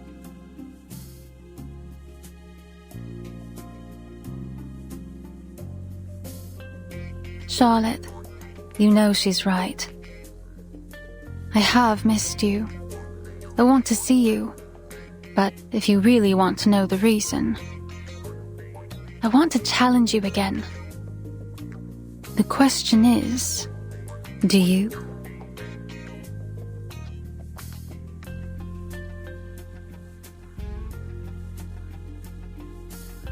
Do you know her? Charlotte O'Hagan. Oh, right. That's the name. Truth is, if it weren't for our little patient, I doubt I'd remember her. Most people think she's too old to compete now, that she's retired to God knows where. Others say she's become an addict, wasting her life away. I guess I heard in the gossip rags that some people think she's keeled over and died. Too bad for this young lady, but I doubt we'll ever see her in the games again. Wherever she is, she's like as not to lose, even if she did compete.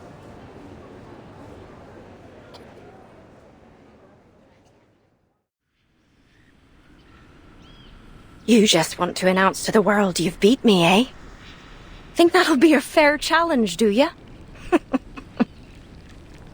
Perhaps you ought to find someone a little more your speed. Someone who's still in one piece.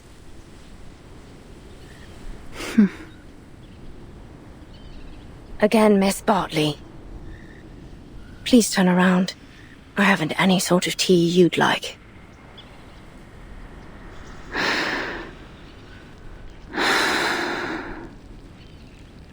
You have changed, haven't you, Charlotte?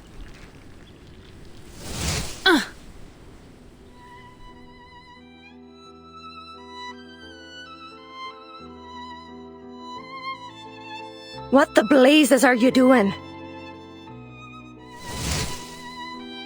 What?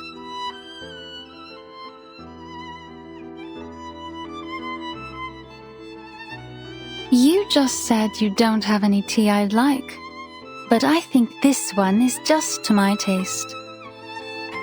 Wow, Miss Willow, that ribbon is amazing. It can go from long to short in a second.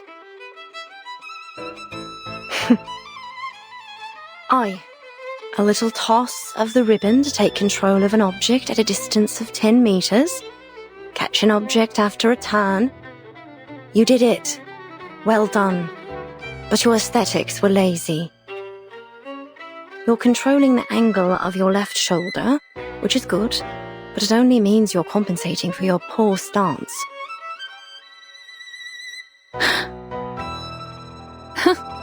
What then?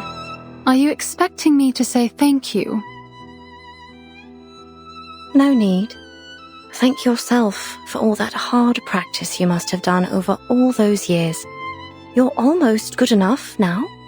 Almost. Keep the cup. Let's go back to our timing, Flutterpage. All right. Bye-bye, Miss Swan.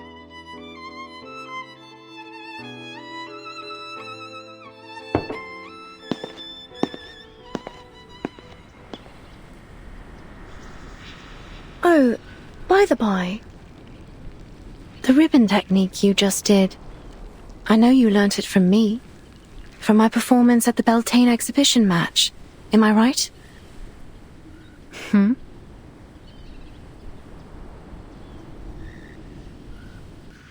Excuse me? Each and every move, you copied it from my routine, right down to the ribbon. What? Miss Swan, your face is all red, like my daddy's face when he reads a funny joke in his punch books. Me? Learnt from you? You were taunting me right in front of my face, with my own routine. The very innovator that made it. I suppose it was just an attempt to win my approval, was it? You really think that, don't you? But I'm afraid you're not different than when we last competed, Caroline. Aye, you're diligent, but you were never graceful enough. That's what holds you back from glory in floor ritual. Your aesthetic sensibility, it's all you've ever needed, but you still don't have it, do you now?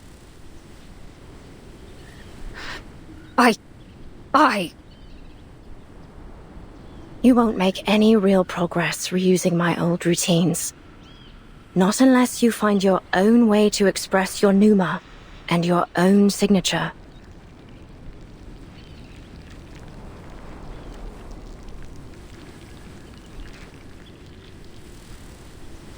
You really are full of yourself, aren't you, Charlotte?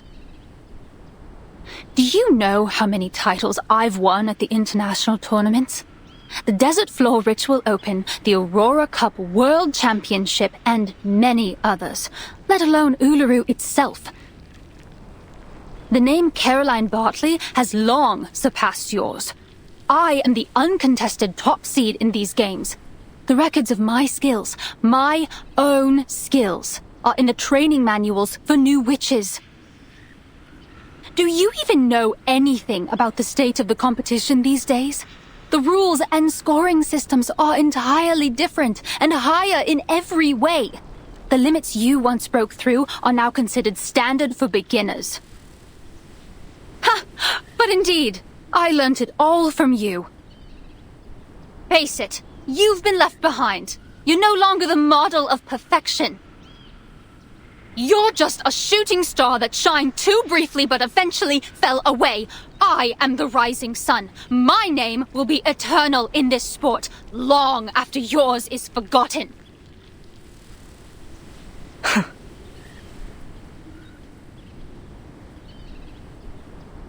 So be it.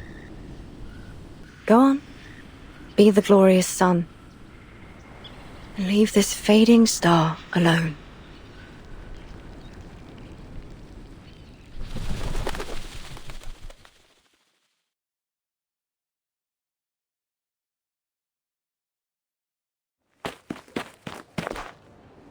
Aunt Martha! Lisa, you're back. We were just talking about you. About me? What about me? About your dream and your favorite competitor. Oh. Oh, you mean Charlotte O'Hagan? Yes, That's great, but Mr. Fogg needs us for a project. He says we can still have the games if we all work together. And maybe everyone will be able to attend the qualifiers. Maybe even Charlotte O'Hagan. a project? What sort of project?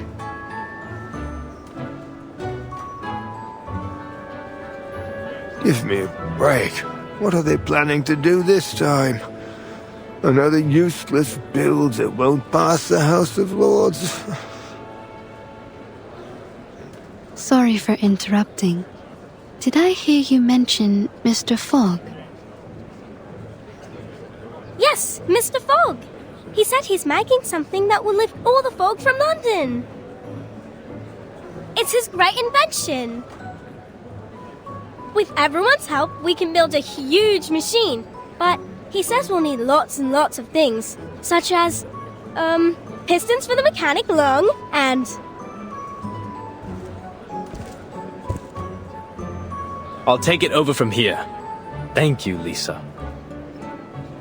Mr. Fogg! Mr. Fogg?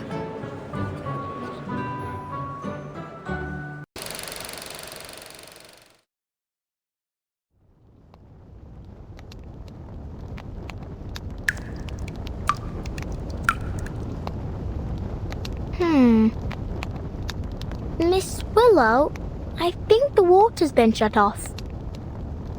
I opened it all the way, but nothing's coming out.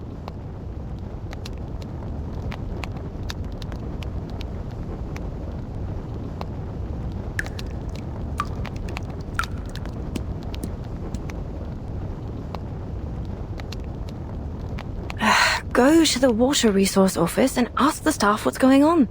If they're not there, they're probably at the gin barrel. I know you want me to leave, but how are you going to track the time and score without me?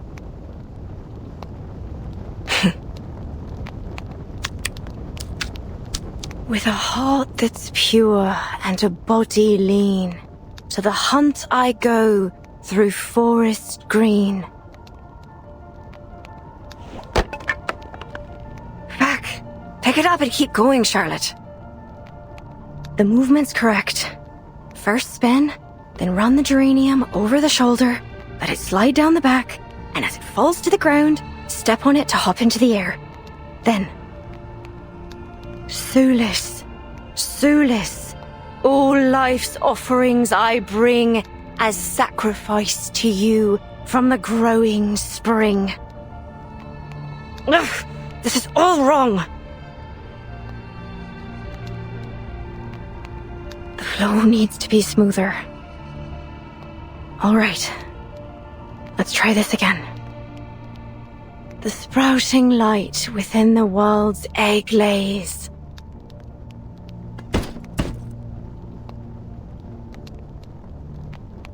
Hooray! You did it!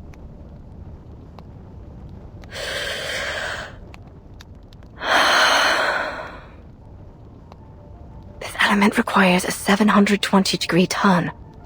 I haven't even made it to 600. Oh. Once more from the beginning. Your endless quest brings parents joyful days.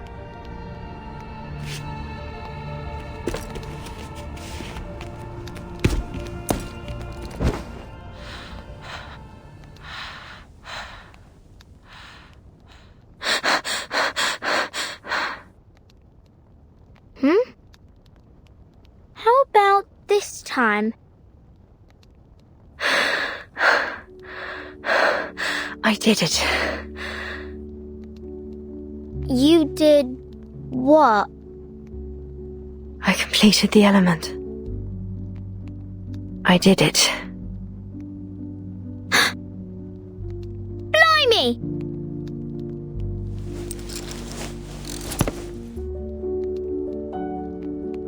So you mean you did that move you've always talked about? 2.5 turn with free leg backwards and upwards, wand throw and catch. Does that mean you can complete the ritual too? Yes.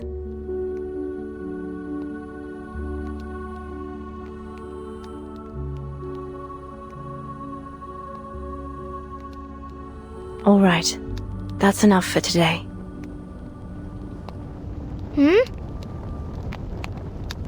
It's supper time. Your mother must be waiting for you to come home with beef stew, fried fish, and bread. But why? You usually train for about 3 more hours. Not today. I need a break. I'm totally exhausted.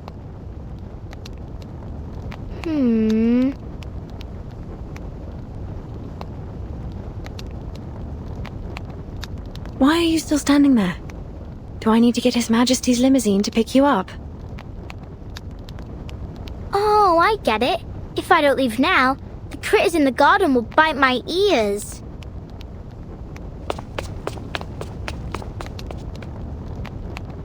Good. I won't see you off.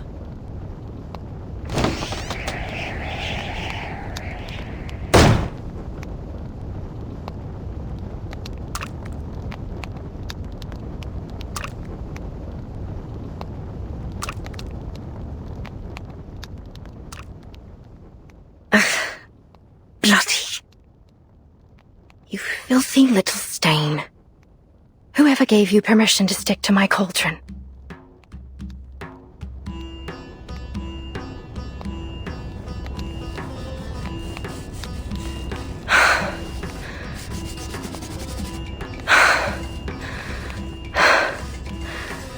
Look at me. I've a whole sink of dishes that haven't been washed. And here I am, fighting a little stain on a cauldron. And when the water's just shut off too. I did ask Buzzy to visit the Water Resource Office. Hopefully it didn't slip her mind. If she even knows how to use it. Never mind. I can clean it off without water.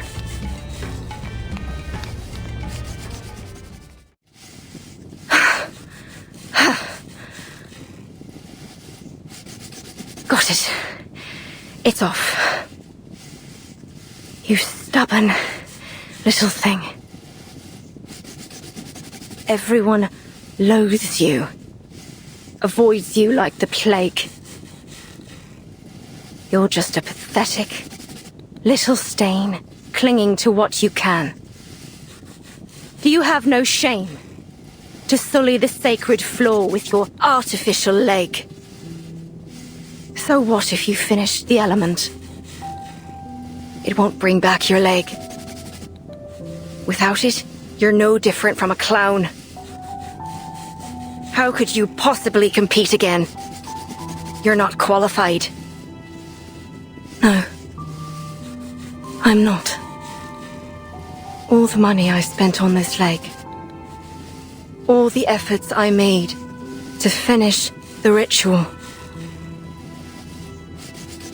they're utterly pointless. When was the last time I ate dessert? Or even a chip, for that matter. Year after year, I've trained harder than the last to make up for my leg. But what's the point?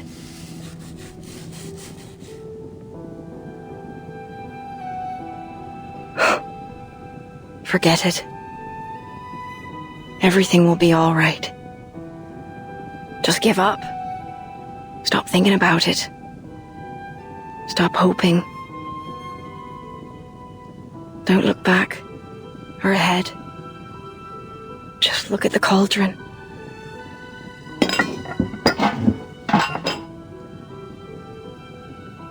See how clean it is now? Stop clinging to places where you don't belong. The world is perfect without you.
Bartley! I finally found you!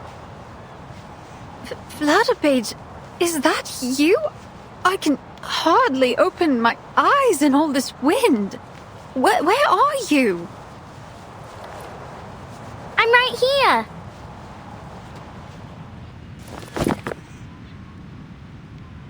You've been looking for me, have you? How did you find me? I knew where you were staying in London, but you wasn't there when I arrived. Then, the landlady Erica told me to try the training field. Looks like she was right. She was. I've been training here every day. You know, to settle in before the event. Good luck then. Actually, I've come here to deliver a very important and urgent letter to you. Here. A letter of challenge.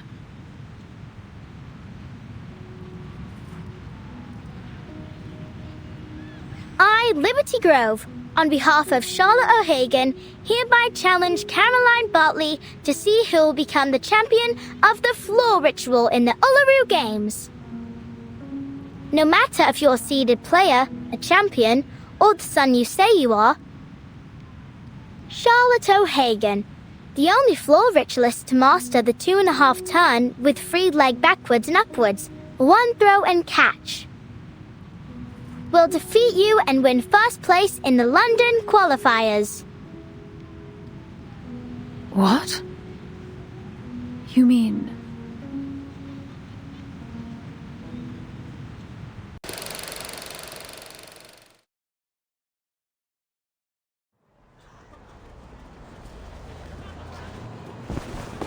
Out of the way! Out of the way! I found the perfect component for Mr. Fogg's machine!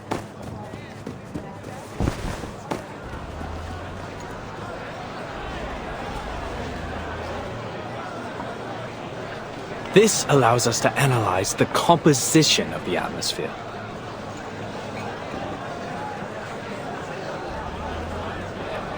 If the color of the filter paper meets that of the pollution standard, it will determine that the air is polluted and start working automatically. Let me show you.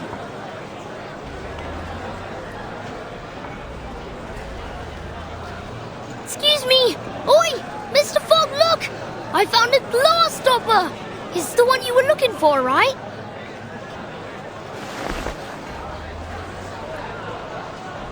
Oh, you found it. Yes, that's exactly what I need.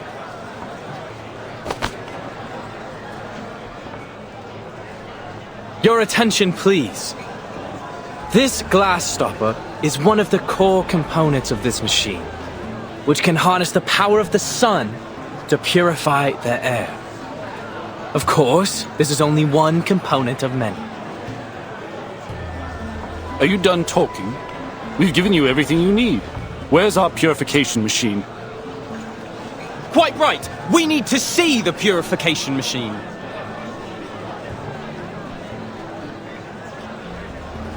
No need to worry, folks. Believe me, there is no one who wants this purification machine to work more than I. So, I've been doing some experiments. Arthur! Mate! Here!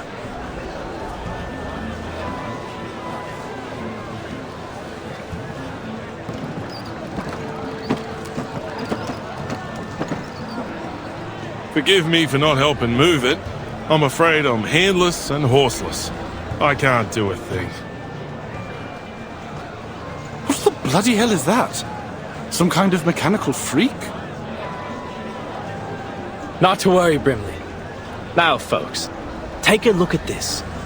Thanks to your generous donations, my experiments on smog removal have finally come to fruition. Introducing the London Air Pollution Auto-Detecting Purifier Mark II, a high-power, multifunctional air-cleaning machine. The current model can only operate for 3 hours at a time, but I'll continue to improve its performance before the qualifiers begin. It's estimated to last a whole day by then. Wonderful! Simply wonderful! No more smog standing in our way! Goodness. I can't remember the last time I saw the sun and breathed fresh air. I feel as though I've been rotting.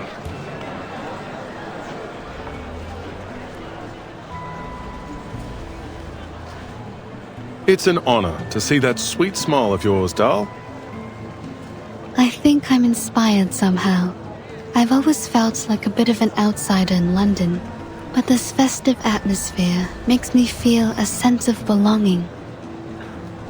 I totally understand. Though I awakened in London, my true home is the land down under, thousands of miles from here. In some ways, I'm an immigrant. This sense of belonging is a treasure.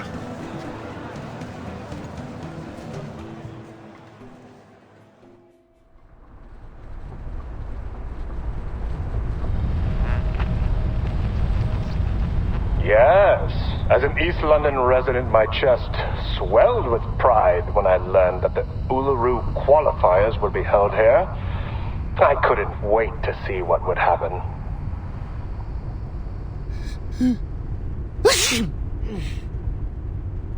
That's your 9th sneeze since we got here. Don't blame me. I didn't even want to come. The Uluru Committee ignored my application to stay at the Australian headquarters. They couldn't find anyone willing to come to London with all this smog in the air. They didn't have much choice either, mate. The Foundation's been preparing for the qualifiers in London for ages. We'll suffer huge financial losses if it's cancelled. Someone has to make the trip to decide whether we should cut our losses or continue to throw money at it. You must have done something to be the lucky one who has to do the job.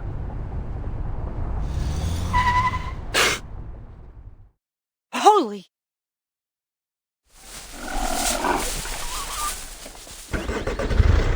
I do apologise.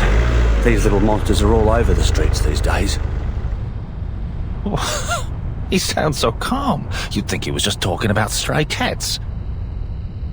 You have to admire the stoicism of the Brits, especially in the face of all this. Honestly, this environment's totally unsuitable for any kind of outdoor activity. Hey,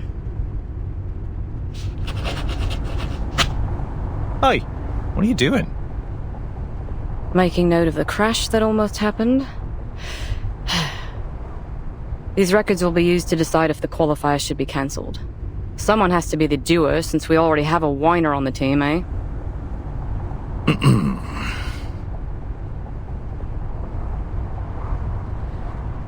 Look at all the decorations and posters. So much preparation for an event that won't even be held. I'm surprised they even want to hold the qualifiers, given the situation.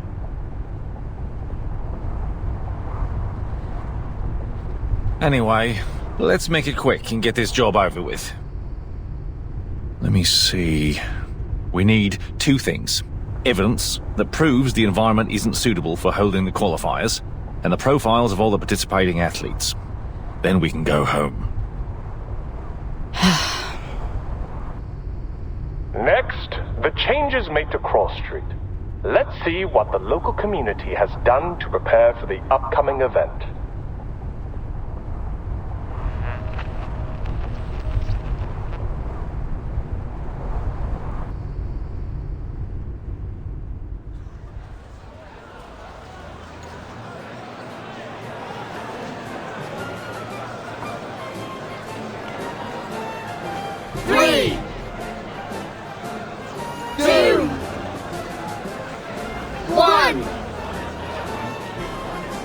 Start!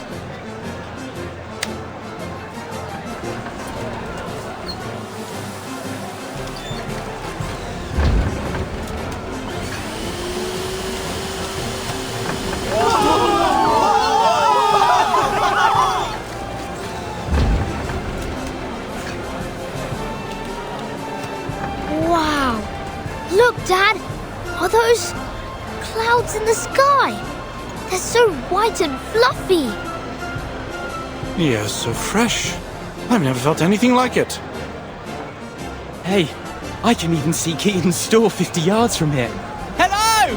See, Keaton's waving back!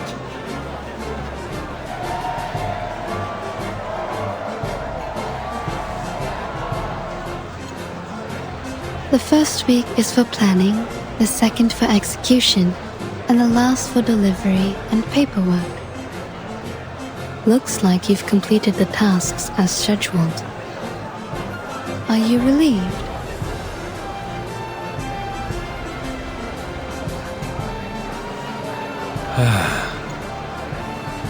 Miss Tooth Fairy. The sun is so golden and warm. Don't mind him. He's all over the place after working non-stop for the last few weeks. He's just trying to say he's happy, that's all. What about you? How do you feel? Me? The ranger's soul inside me has always wanted to gallop beneath the blazing sun. Yahoo!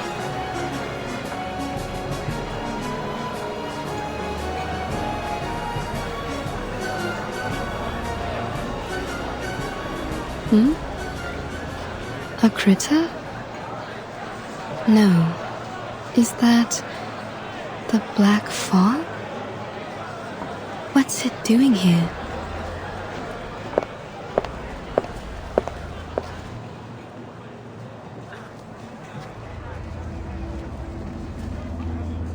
I thought the black fog was a result of the increased density of regular smog in the air, but it seems I was wrong. Mr. Fogg's machine has cleaned up the smog around us, but the black fog's still here, and it's getting thicker. How curious. At least now, without the smog covering its trail, I can sense its movements more clearly.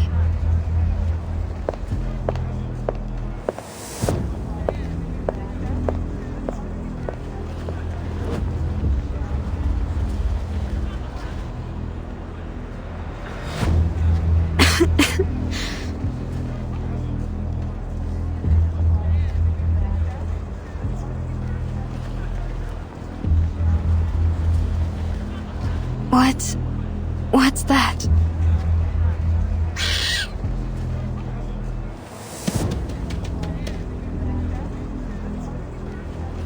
Huh?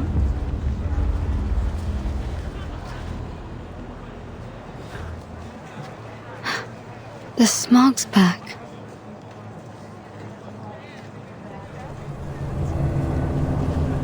I did hear that these little things tend to gather in the quiet alleys of Cross Street.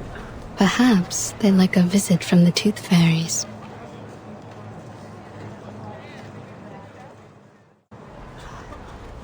Slipped away at the first opportunity.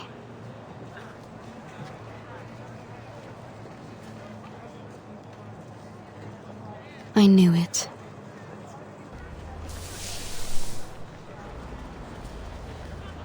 But what exactly was it?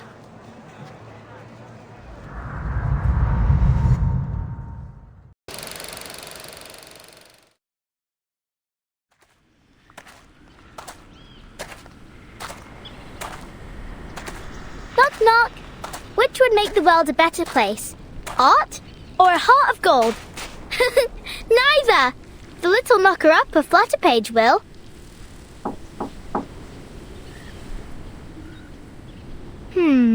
Where's Miss Willow? She should be warming up by now.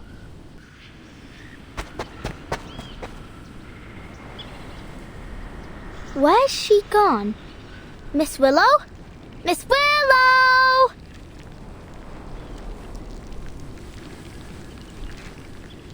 Knock, knock. Don't jump to conclusions. Mr. Wind will tell you the truth.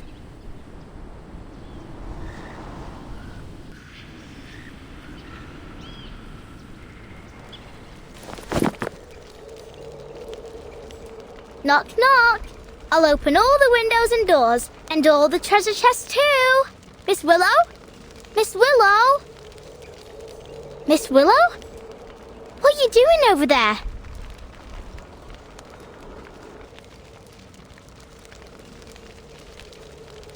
You're early. Why am I not surprised? You're about as patient as a dog waiting for his dinner. I thought you'd start practicing as soon as you woke up. What you doing in this corner?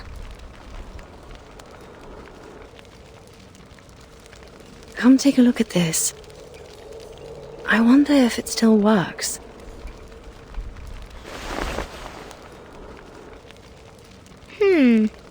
What a strange thing. What is it? It's a sort of instrument called the didgeridoo. Come give it a try. First, put your hand on it like this.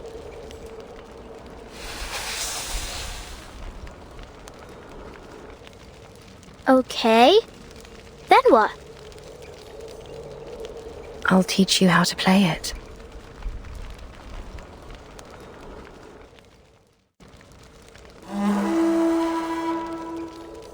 It's beautiful. Like raindrops pattering on tree leaves.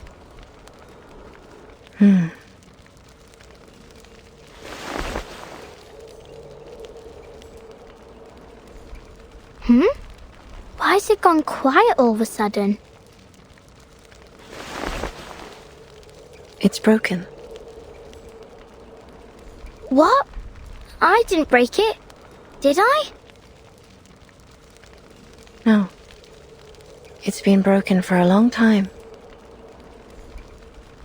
Well, judging by the look of it, it must be old.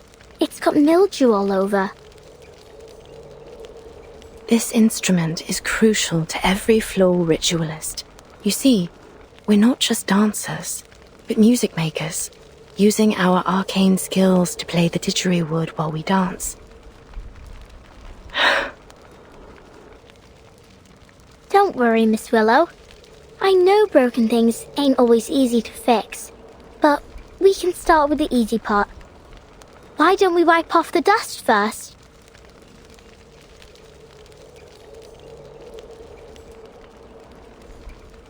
Huh? Is this the athlete registration form for the qualifiers?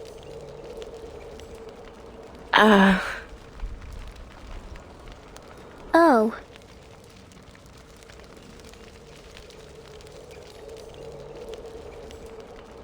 And look, you ain't submitted it. Why not? There's still time, isn't there? No! You already missed the window! Blimey! We've got to do something about this. Oh, that's right. Mr. Fogg said that 2 officers from the Australian headquarters would arrive in London today. I think we can ask them to pull the... What was the word?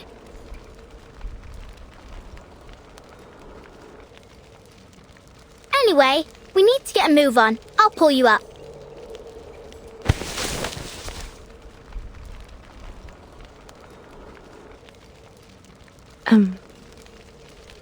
Flutterpage. Maybe it's time to give up.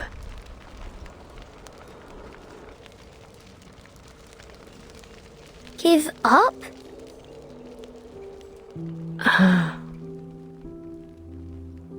What do you mean, give up?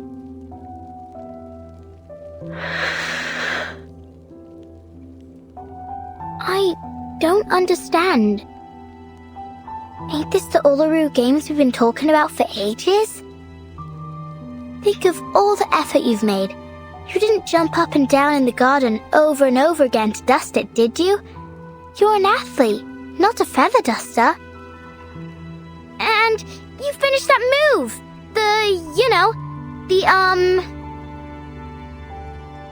2.5 turn with free leg backwards and upwards, wand throw and catch. Yeah, that one. See? How can you just give up? Oh, please. Don't look at me like that. Yes, I've always dreamt of completing this element. No one knows better than I how much this means to me. Then why are you... I don't want to talk about it.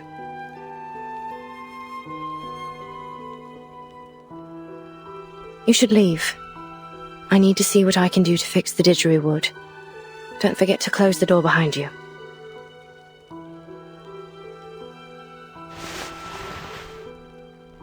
I ain't leaving! I'm angry!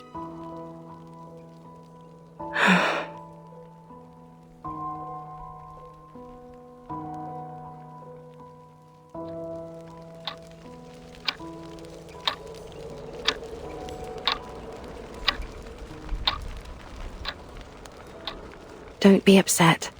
It's not that serious.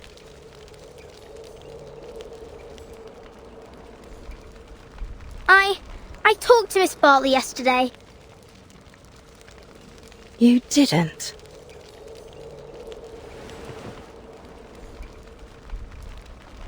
Yeah, I challenged her on your behalf with a letter. She only visited me so she could show off all the titles she's won. She's not the first to come just to laugh in my face. That ain't true. Caroline was happy when she got the letter. What?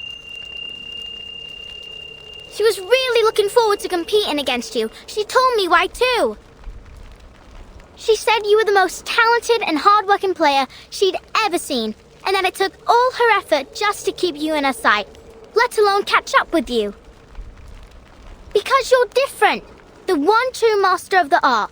If there were only one gold medal in the history of the floor ritual, it'd be meant for you. Those were her exact words.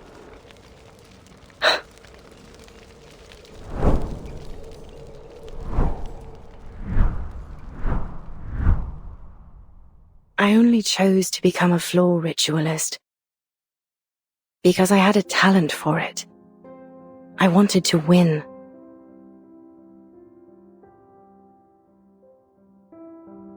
So I practiced and practiced, paying little attention to anything else. My family, my friends, my life. None of it mattered more than victory.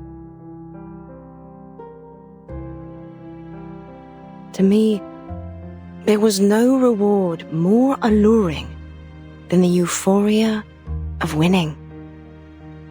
But whenever I looked back at my past glories, I felt no happiness or excitement. Instead, I'd replay every moment in my mind. Every lost point, every imperfect movement, and think about how close I was to failure. So I pursued the next victory even more fervently. I thought, next time, I won't lose a single point. Next time, I'll be perfect. That was what was running through my mind when I was crowned champion of the Beltane. But there was no next time. That was my last competition.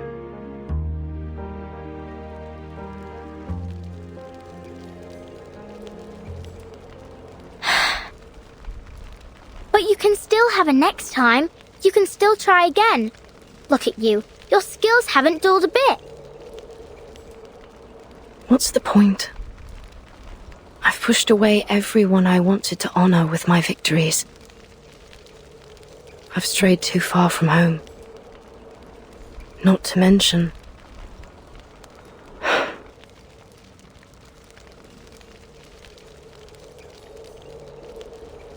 Okay, but are you happy when you do the floor ritual?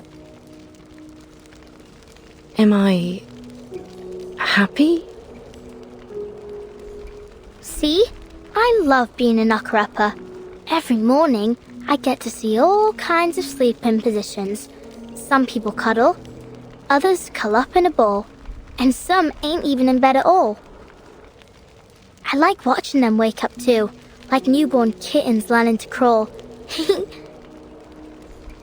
And finally, when they completely open their eyes and stand on their feet, I feel a gust of fresh wind rushing out the window. It makes me happy. So what about you? Does the floor ritual make you happy? I don't know. The only thing that comes to mind is that after a game, me mam would take me to the old cake shop down the road and buy me a cheesecake. The same one every time. That was the only time I'd allow myself to eat dessert. Hmm. It had raspberries and chocolate drizzled on top. I can still remember the taste. Sweet and tart, with a light bitterness. Oh! So what really makes you happy is the cheesecake after the game.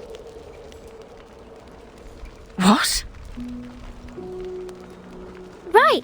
Then let's get you registered for the qualifiers so you can have that post-game celebration cheesecake again.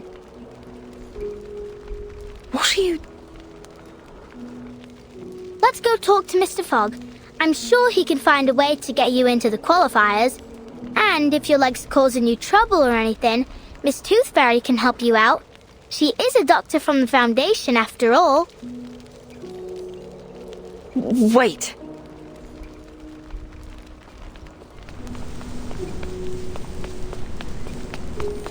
Don't you want to eat that cheesecake?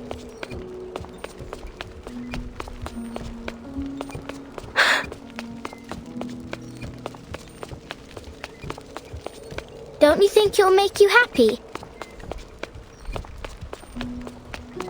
That cheesecake.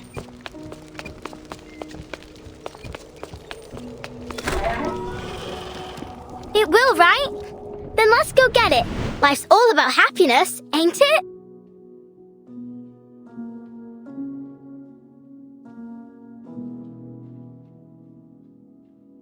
You... silly little Buzzy.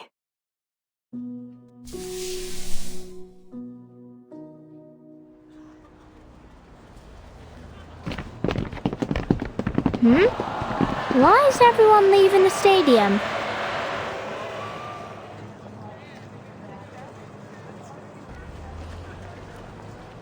Oi, where are you all going? Home. Home? Why? Mr. Fogg's holding the ribbon cutting ceremony for his machine in the stadium. Why ain't you going there?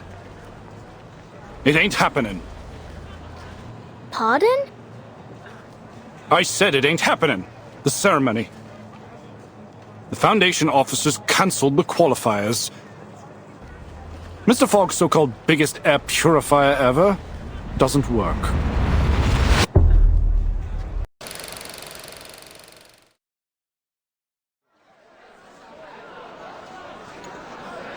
Please enter in an orderly manner, everyone. The ceremony will begin shortly.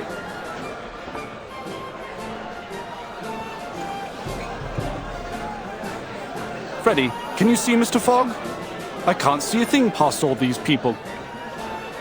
You brought the telescope, didn't you, Dad? Maybe I can see if I look through it. Good idea. Here, take the telescope and get on my shoulders. Hold on tight, you hear? This crowd's rabid. All this pushing and shoving just to take a look at a machine. Then again, the most exciting thing we've had around here as of late is the rats fighting in the underground. I see him, Dad. I see Mr. Fogg. What's he doing? Blimey! He's smacking the machine. It's really strange looking. About half the height of Mr. Fogg and connected to a very long tube and a massive funnel. Oh! What's that? Right there inside the machine, there's a huge mechanical organ or something. Like a lung. Oh, sod it. Hold tight, Freddy. Dad's going to squeeze his way to the front. All right, I can see them now. I don't recognize those two in uniform. Are they the officers sent from the Foundation headquarters in Australia? That's what I heard. The Uluru Committee sent them here to supervise the qualifiers, and they'll report the results back to their headquarters too. Ah, so it's down to them whether our athletes make it to the finals in Australia or not. I'm counting on them. Oh, please, Will. It's the players that you should count on, not the judges. Well, I hope they like Caroline as much as I do. Look, Dad! Mr. Fogg's about to give a demonstration of his purifier to the officers! I heard that it can filter out the smog within 10 yards of itself, and it only takes one night to process the waste. The qualifiers will only last 2 weeks, so it should manage splendidly. It's working! It's working! Blimey, it's powerful. It's gulping down the smog faster than a builder downs a pint in the pub. I wonder how it works. It's a miracle that a mechanical lung of this size can purify so much air without letting out any waste. The smog's getting thinner. I can see more clearly now. Look, it's even purifying the smog all the way out there. I dare say the ivy on my balcony will be enjoying fresh air within the hour. Mr. Fogg's smiling, Dad! Ain't that great? It is! We ain't seen him smile for ages. The hat looks happy too! It's dancing! Is he doing that Australian Ranger dance again? Look at the expression on those Foundation officers' faces. They don't look happy or mad. Is something wrong? Whoa! What's going on? The machine's shaking like hell. What's that sound? Some kind of alarm? Christ! Cover your ears, Freddy! That howling will make you deaf! What in the bloody hell is going on?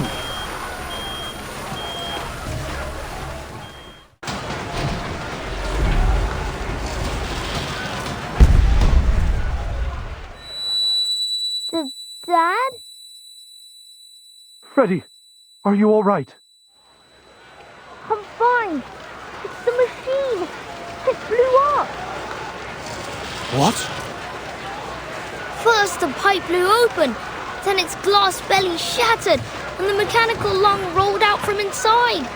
It's vomiting up black blood. There's no way. And Mr. Fogg. What happened to him? He's coughing and coughing.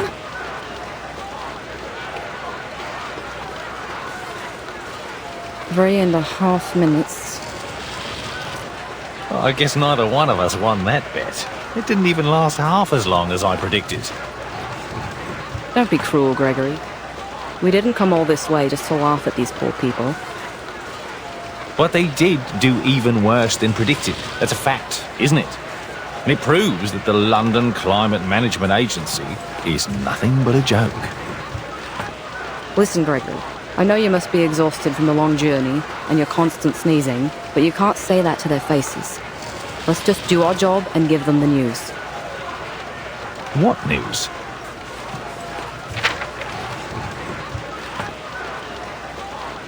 We have to tell them.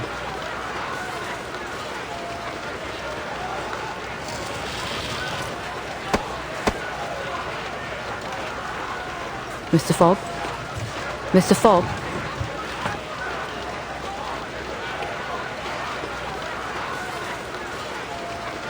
Please move aside. I need to use the microphone.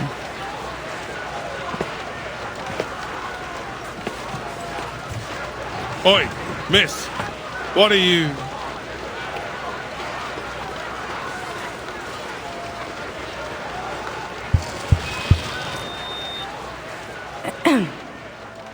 Ladies and gentlemen, thank you all for coming to the ceremony today. We greatly appreciate your hospitality, and it heartens us to see you thriving despite the difficulties caused by the smog. However, it is clear to us that the London Air Pollution Auto-Detecting Purifier Mark III is not able to fulfill its duty. Barring an effective solution, the smog shrouding London will do irreversible damage to both the athletes and the general populace if they stay outdoors for too long. In light of this, and after much consideration, the Uluru International Committee has decided to cancel the London qualifiers for the Uluru Games. We will announce arrangements for the affected players once internal discussions are over.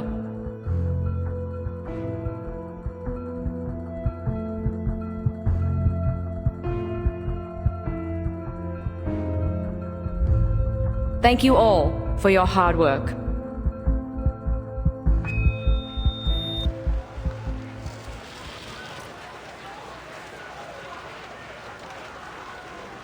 What? Are you saying that the London qualifiers have been cancelled? I'm afraid so. I wasn't there, but Mr. Brimley told me what happened in the stadium. Mr. Fogg has locked himself in his office. He's refusing to speak to anyone. It seems there's nothing we can do about it.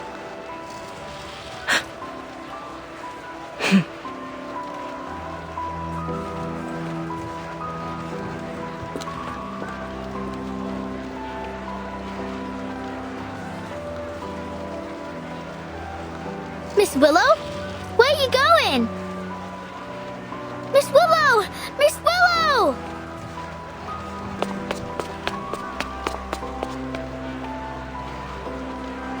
Miss Willow!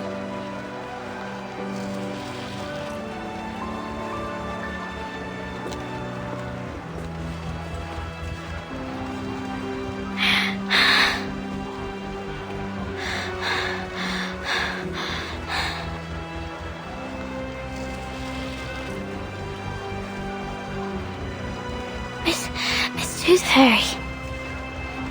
Why?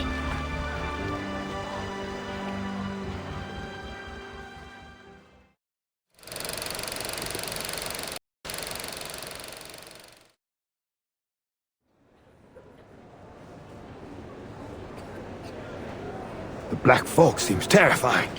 If I'd been there, I'd have buried myself in the garden or jumped in the sewer before it reached me. Thankfully, all the patients and nurses were fine. Only Leonard's daughter got a few bruises. But what a shame it is that the building was ruined. It was 300 years old, you know. The stained glass alone was a masterwork. Bugger! I just can't seem to spit it out. I feel like my chest's on fire. Take this medicine 3 times a day, and you'll feel better tomorrow.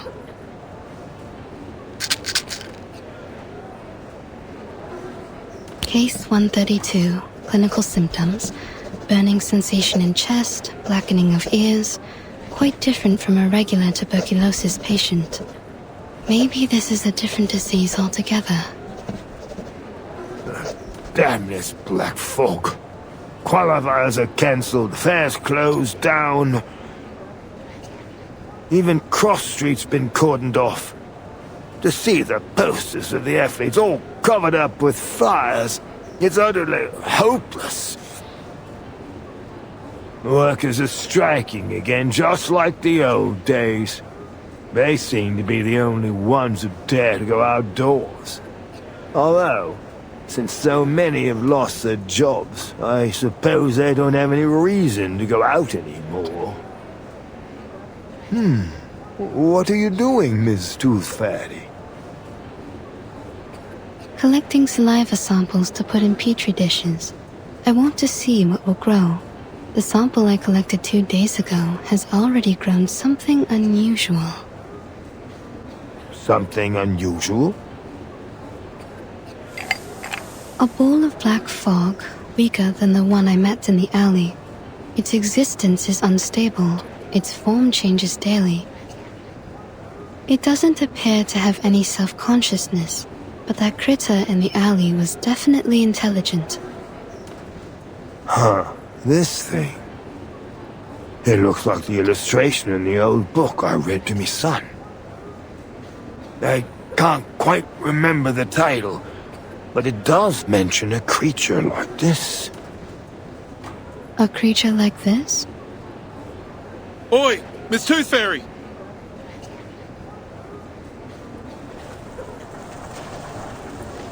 It's an emergency, Dal. The little tack is in danger. Please, Mr. Hat, keep your voice down in the hospital. The patients need to rest. Sorry about that, but this can't wait. Miss Tooth Fairy, they said a girl's climbed to the top of the old bell tower, and she's planning to jump off.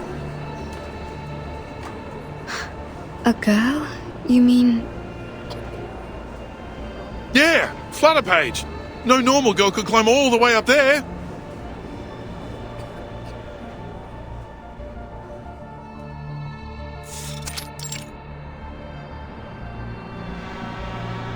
Oi, girl! Get down! It's dangerous up there!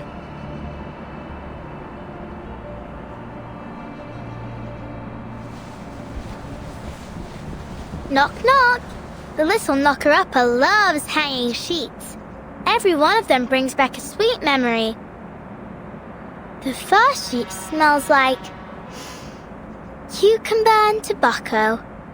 The second, night dew and stars. The third, mummy's cuddles. Knock, knock. You know, you didn't need to come up so high just to hang your sheets. Miss Tooth Fairy, what are you doing here?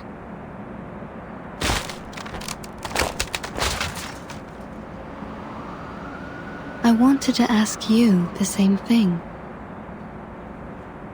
I'm having some quiet time in my secret base. Off you pop. We'll meet up later.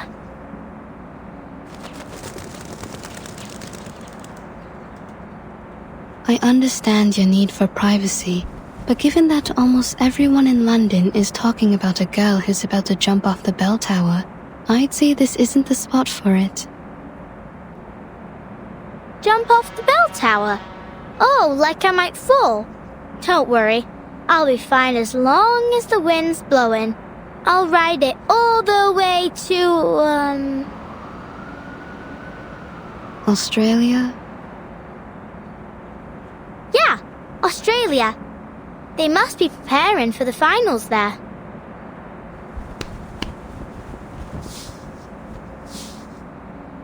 Come here, Miss Tooth Fairy.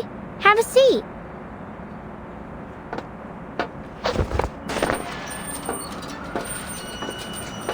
Come on, Liberty!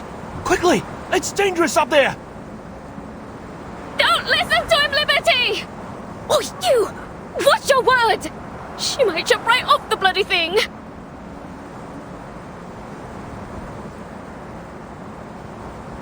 Why? Why what? First, they told me to get down, and then they told me not to. Why'd they change their minds so quickly? Not just them. It's like all of a sudden, everything's changed. People said they wanted the qualifiers, but then they cancelled them. They said they'd find a solution, but then they just completely gave up on solving the problem. Why couldn't they just keep at it until they achieve something? It's like climbing this bell tower. You've got to push through and keep going until you reach the top. Otherwise, you'll never get to enjoy the view. Maybe they...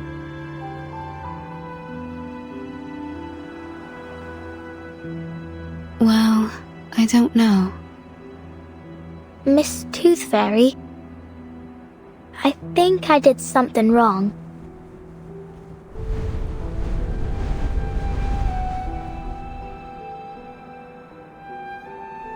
I can cut my own hair, cook my own meals, and do my own laundry. No one taught me. I just figured it out myself.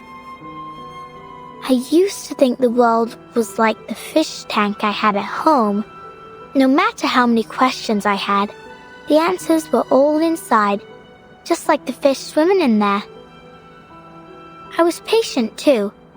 I'd take the fish one by one and carefully look them over. And I wouldn't stop until I checked every scale. Yep, every single one. Well, unless Mum and Dad scolded me. Actually, sometimes I couldn't figure out why they hit me. I just had a lot of questions, and I wanted to know the answers. Anyway, Now I've learned the truth about the world. It's different from what I imagined. I thought it was a round tank, but it was actually square. I thought there were goldfish swimming inside, but actually there were pinching crabs and chomping sharks. Sometimes even just pieces of rubbish. The round tank only existed in my mind, and all the answers I found were nothing. Just my imagination. And what's worse is that I hurt others with my imaginary answers. You mean Miss O'Hagan? I let her down.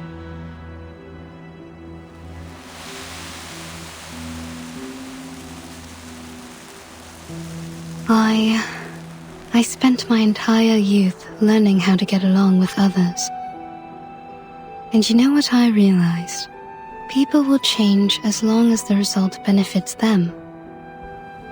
Once things are going well, whether expected or not, people often forget the goals they set before they reach that point. What I'm trying to say is, we need to remember who we really are and what we really want.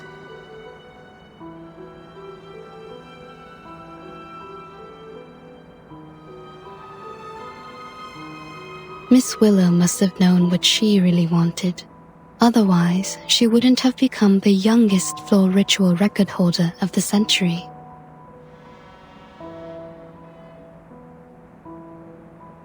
I'm sure she understands that it wasn't your fault. You didn't hurt her. In fact, you didn't hurt anyone. You just need to look at the fish tank in a new way.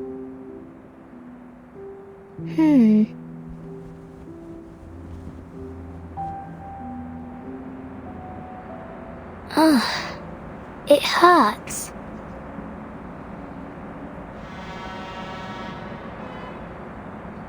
What's wrong? Let me take a look.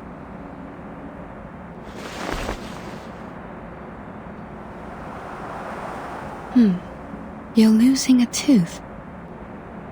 A new tooth is pushing out the old one. A new tooth? But I've already lost all my baby teeth. Open your mouth. Don't worry, it won't hurt.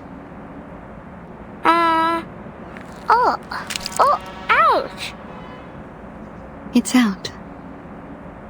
Look.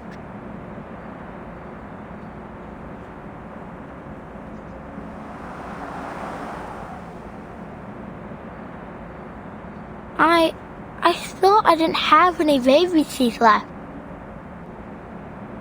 Well, you don't anymore.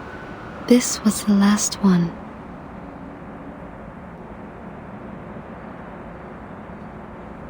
Ew, it stinks. It does. I suppose I'll keep this then.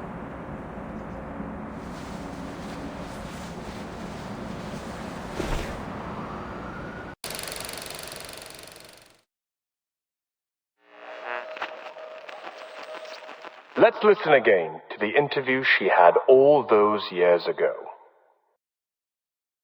As the youngest floor ritual record holder of the century, you're just one step away from becoming the world champion. What else do you wish to achieve in your career? My ultimate goal is to win the finals of the Uluru Games. But I'll also register for as many events as possible. I have a lot I want to achieve, but I'm patient, and I'm sure I can do it all eventually.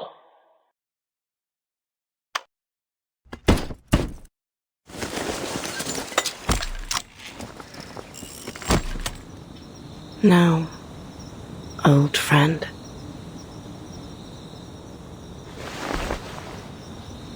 It's just you and me, isn't it?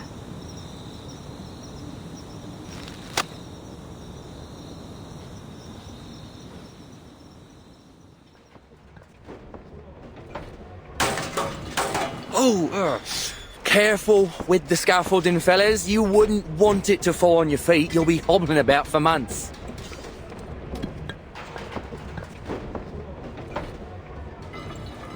Here's the reimbursement application form. Just fill in the numbers and give me the receipt for the materials. I'll contact the Uluru Committee for your compensation. Is there really no hope, Mr. Fogg? We didn't build all this just to tear it all down. I'm sorry.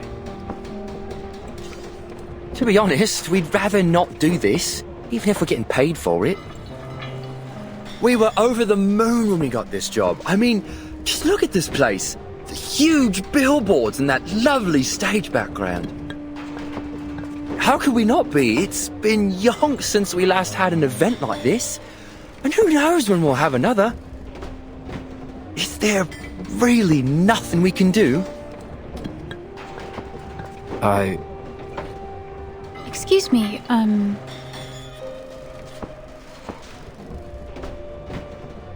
Oops. Look at me, blocking the doorway with me ladder. Begging your pardon, miss.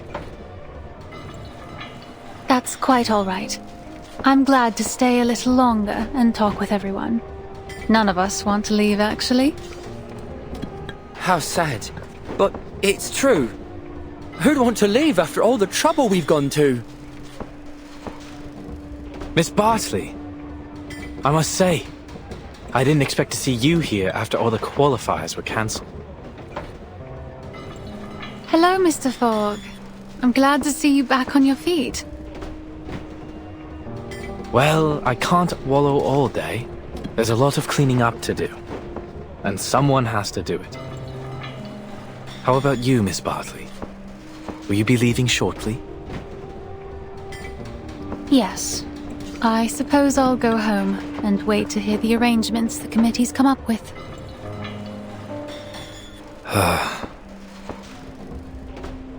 Why don't you stay for a few more days? Well, I don't think there's much point.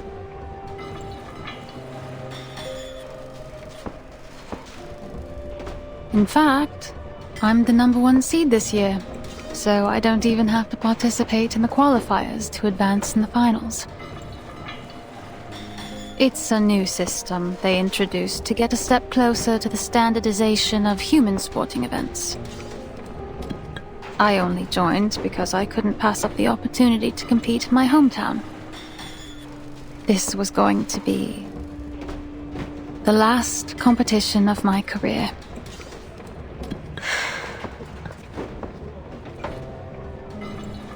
And I thought, no, never mind. I wasn't surprised when the news came out, to be honest. We were just fooling ourselves before. And now it's time to face the fact that... Sorry to interrupt you, but ain't it too early to be getting this dark, Mr. Fogg?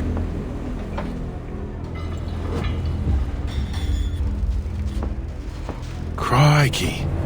What time is it, mate? I don't have to look at my watch to know it isn't night yet. Then what's going on?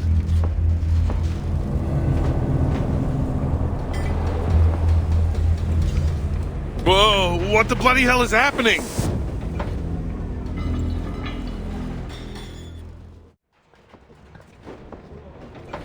Are you all right? All good, thanks. What the blazes was that? It looked just like the black fog that attacked the hospital. Only smaller, and it was a different shape. Let's move to your office, Mr. Fogg. There's something we need to talk about. I believe all these problems we're having, the smog, the tuberculosis, the failure of your machine, have something to do with the black fog. What? But first, we need to get everyone out of the stadium in case it attacks again.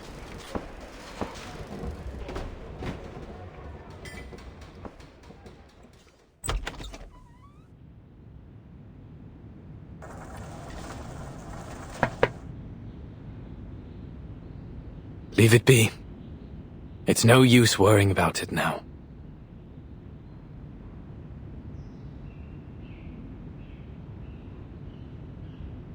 You pushed it too hard, mate. Don't be too hard on yourself, Mr. Fogg. The fact that you made something that worked at all, in just a matter of weeks, is an achievement in itself.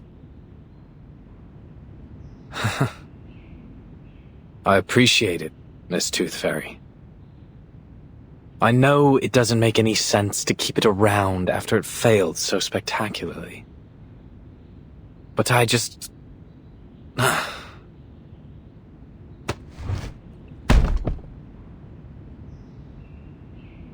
can't bear to break it down. At least not for now. I enchanted it with my arcane skill. So we're linked together. It used to breathe as I did. And now I cough and splutter just like it does. You should go to the hospital as soon as possible. See? How many times have I told you that and you never listened? Even the doctor's saying so. Anyway, what was it that you wanted to talk about, Miss Tooth Fairy? The experiments I've been doing these days. Here's a sample of the black fog. I collected it from the alley after it attacked me. As for the tuberculosis, I analyzed the black fog's composition and found some components very similar to those in the patient's saliva. I've concluded that this fog critter is the root cause of the disease. This critter is fog-soluble, can change its form, and is indestructible. It feeds on smog and, most interestingly, sensitive emotions, which it seems to absorb to nourish itself. In conclusion, the answer to our problems lies in capturing and containing these critters. Also, in one of my experiments, I cultured 2 samples under the same conditions and put one of them in the sun, like this. See, even in today's dim sunlight, it shrinks very quickly. Just wait a moment and you'll see. Its true being. Sunlight is their weakness. That's why you never see them in areas with clear skies.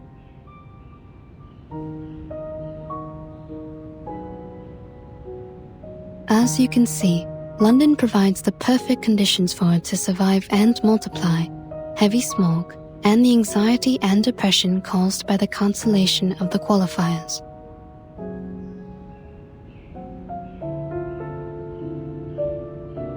I do believe you're right. But it won't be easy to capture these things. No, definitely not. I'm still trying to figure that one out. We may be able to lure them into a trap, but we need to make a specific plan so that the process is controllable and the results predictable. A specific plan? The only plan I can think of is to pray to God. Some people may seek answers from the divine, but whether that works or not is another matter.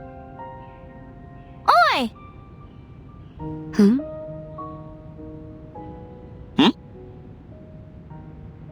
Hello? Is that Flutterpage's voice? Sure is. Over there, mate. Outside the window.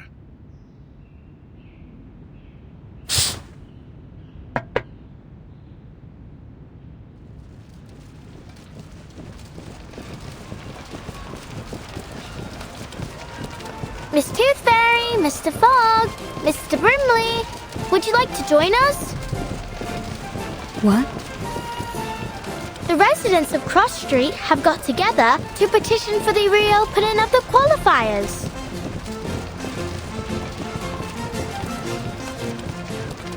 Hi folks, how about this iron? It's a family heirloom, but it'll be perfect for the floating stock fling. And I'll be the chop pot.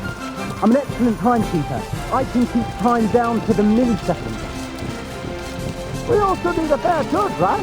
Then I'll put myself forward. Everyone on Cross Street knows I'm an excellent mediator. Everyone's brought things from their homes.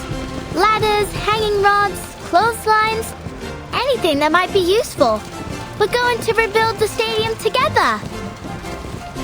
So, will you join us? What? Are you serious?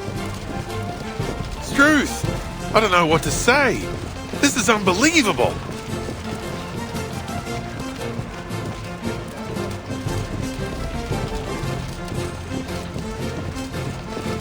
Since the qualifiers have been cancelled, we'll just have to hold our own games. Miss Tooth Fairy, I found the right way to look at the fish tank.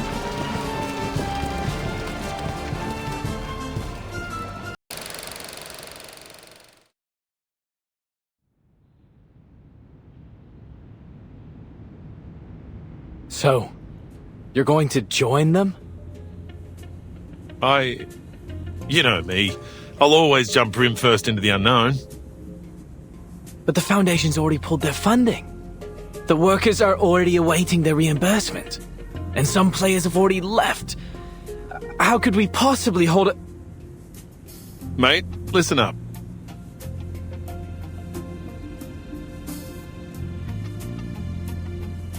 Those officers from the headquarters didn't give a damn whether the qualifiers were held or not. You could see it all over their faces. All they wanted was to minimize their trouble. Did you see how quickly they applied for the cancellation and reimbursement? How hastily they made promises to pacify the people. I've never seen anyone more ready to get things over with. Their job was done as soon as they got the player list. They'd probably already moved their attention to the qualifiers in other regions. After all, our qualifiers are no different from the others to them. But it means something to us, doesn't it? At least for me, this could be my chance to go to Australia. My very nature wants me to run free on the Red Land, to holler out and forget all my troubles. I think that's what we all want. In the heat of competition, people are at their best, their most pure. Think about it, mate. You're not the only one who's put a lot of effort into this machine. It hurts me to see it rotting the office too. If you're really going to give up because of a few words from an authority, then as your partner, I have to tell you. Don't ever let anyone deny your achievements, including yourself.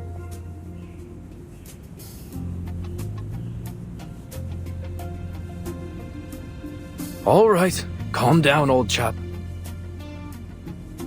Mr. Fogg, the people want the qualifiers because they're for everyone. They provide each and every person with an equal opportunity to shine.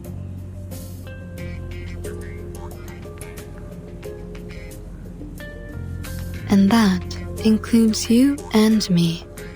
Although, for us, it'll be more like a battle to fight.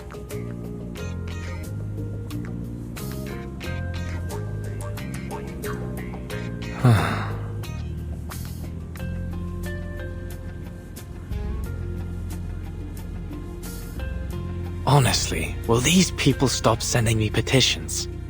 I've been absolutely inundated with them.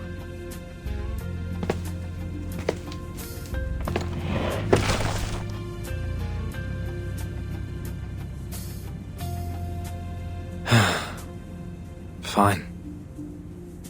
Someone has to keep everyone healthy. I'll do everything I can to minimize the damage from the smoke.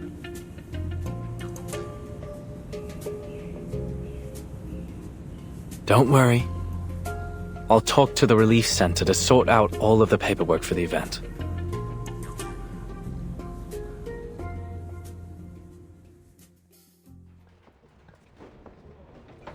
Here you are. This is yours. Please come here for a copy of the emergency guidebook if you don't have one. Make sure you read it carefully. We don't want anyone hurt if there's an emergency. And here, take this special sheet I enchanted to protect you from the smog. I came up with the idea a couple days ago. It can drive away the smog around you by controlling the wind.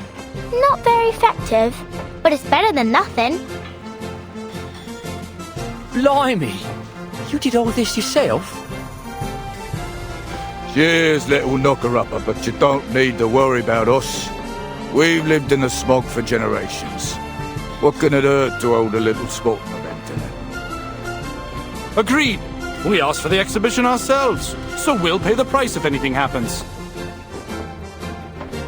Here's the confirmation of your application. Your contingency plan has been approved by the Relief Center. My colleagues and I will do everything we can to keep you all safe. As for the London air pollution auto-detecting purifier Mark III, I'll do my best to fix it. Next, we'll gather the athletes who have yet to leave the city and hold a small exhibition game. Of course, it won't be an official event, but at least it'll give an opportunity for the athletes to demonstrate their hard work to a group of spectators. I'm sure they'll be a great source of inspiration for the people of London as they cheer on their favourite athletes. Oi, Mr. Fogg, I brought you this. It's Mrs. Brown's leek and potato soup with bread and butter. Oh, Mrs. Brown. Please give her my thanks. Has everyone eaten? Yeah. Mrs. Brown, Mrs. Jones, Ben's son and I have been cooking since 4 in the morning to get food out to everyone. But it still ain't enough. Almost everyone in the neighborhood's coming. All right, I have to go make more soup. See you later. Hey, what's that you got from the knocker-upper? An enchanted sheet, apparently. She'd tell me to blow it when I need to use it.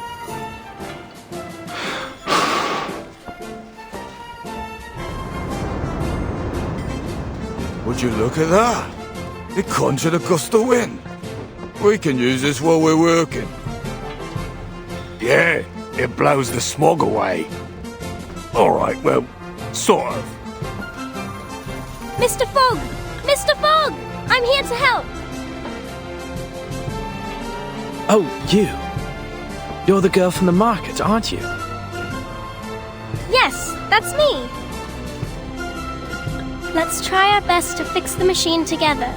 But there's no need to worry. Mr. Fogg, we can still hold the exhibition even if we can't do it.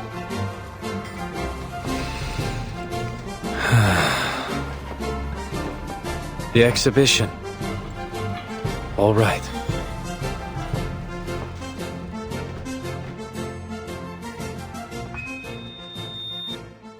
Next, introducing the London Uluru Exhibition Games.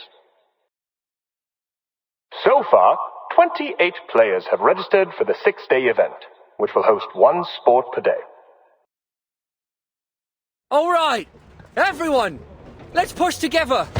3, 2, 1. The residents of Cross Street have taken it upon themselves to rebuild the stadium. Hey, your painting's totally off theme. Look, mine's a mockingbird with a gold medal. It just won first place in the singing competition. The Uluru Games ain't got a singing competition.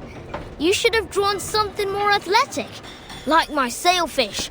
It's the fastest swimmer in the world. How exciting! Our very own Uluru Games, without any interference from the Foundation. It's too fairy. I've made a list of all the athletes who signed up for the qualifiers. A lot of them have left, but some would like to stay for our exhibition. Good. And I've made a list of the daily attendees based on the tickets they bought for the qualifiers. Mr. Fogg and Mr. Brimley are discussing the possible security issues of the event with the Relief Center staff and the police. We may actually start the games on the day the qualifiers were originally scheduled. But since this is all improvised, we'll probably encounter some unexpected problems as the games continue. We need to be prepared. Yeah, I know.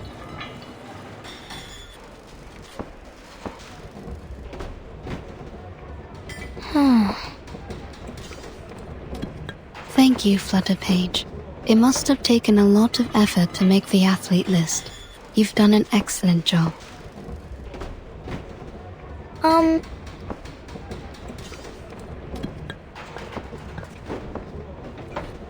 So, you saw the whole athlete list. Did you see the name you were hoping for?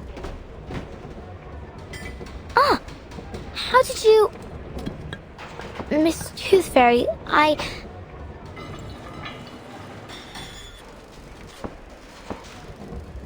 Flutterpage! Flutterpage! Come here. We need you to explain to the Relief Center how your little sheets work.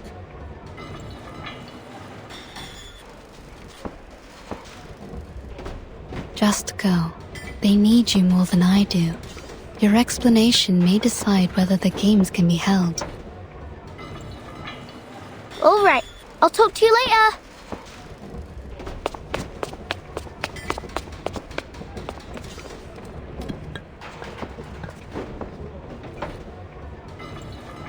You've got yourself a new outfit. It looks great on you.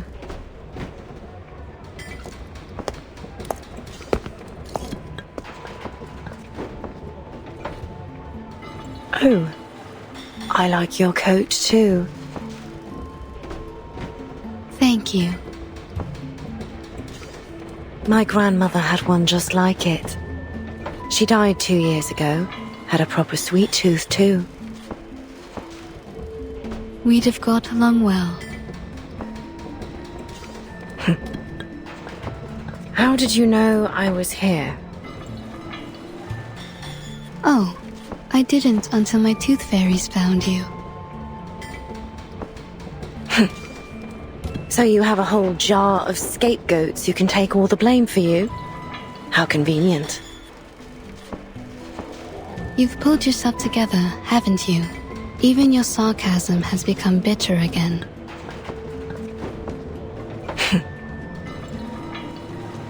So, why are you here? Just getting some fresh air.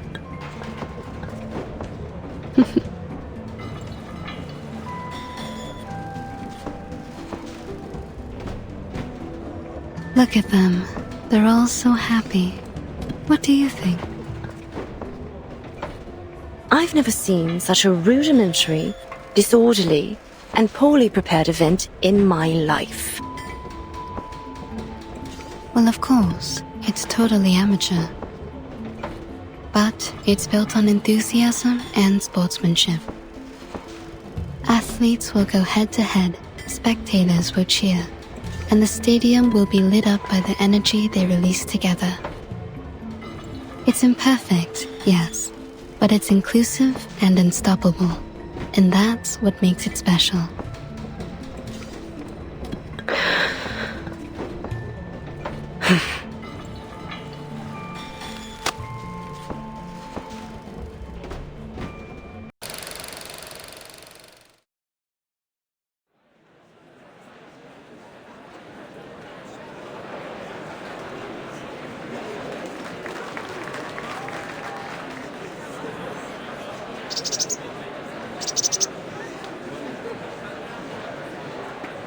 Leave it to me, Dal.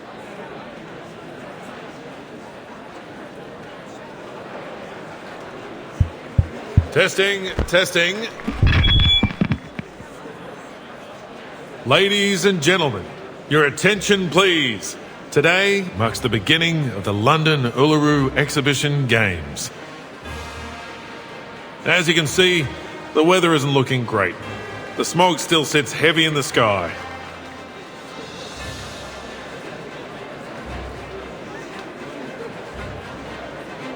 There's no wind, no sunshine, no warmth, and even my brim is soggy from the damp. It's truly miserable out here.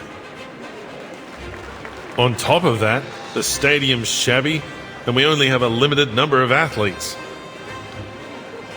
To many, these games will be seen as disappointing.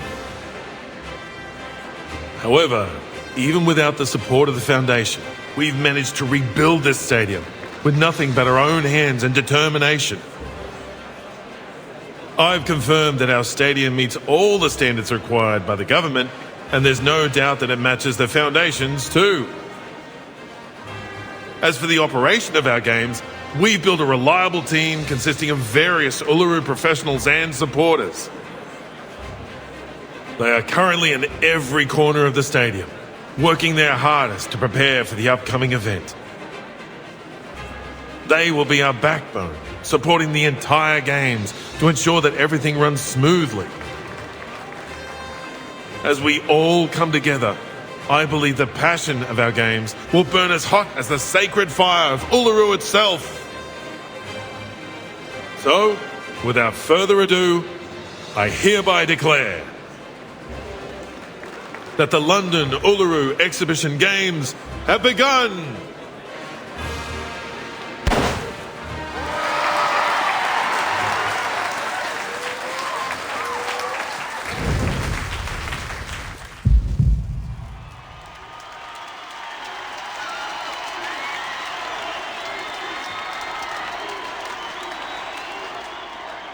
Miss Toothfairy, we don't have enough judges for the Winged Key Archery. Friends has been put on to umpire 2 events at the same time, so we left to do the other one. 2 events at the same time? The other event starts tomorrow. He must have mixed up the schedule. Get him to come back. All athletes participating in the 1500-meter weighted run, please report to the 3rd preparation area. I repeat, please report to the 3rd preparation area. Excuse me. I lost my name tag. Can I get a new one? Certainly. Go straight ahead and take the first left to get to the player office. There's a girl called Flutterpage in there. Show her your ID and she'll give you a new tag. I'll take you there. Follow me, friend. Sure. Thanks. Oi, hold on a minute. Friend, why haven't I seen you before?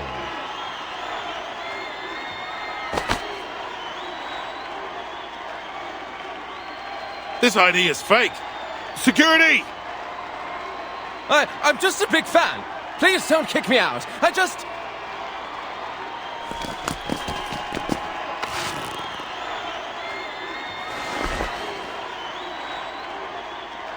Tooth Fairy, my doll. What is it, Head of Security? I've been told that a mate of ours would like to post some flyers in the stadium. We already have a sponsor. I'm afraid you'll have to turn him down. By mate, I mean Arthur.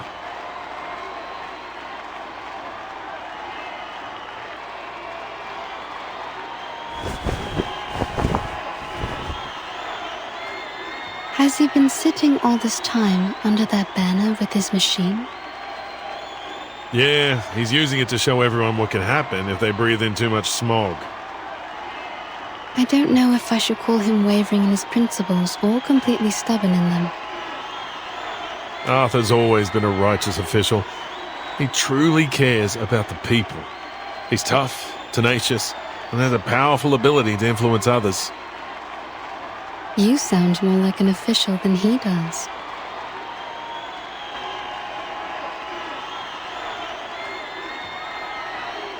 Come on, go for it! First place! Yes! What? No! Thank you! Thank you!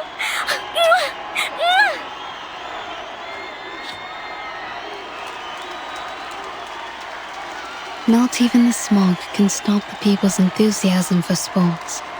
No matter the obstacle, they will always find a way to enjoy it.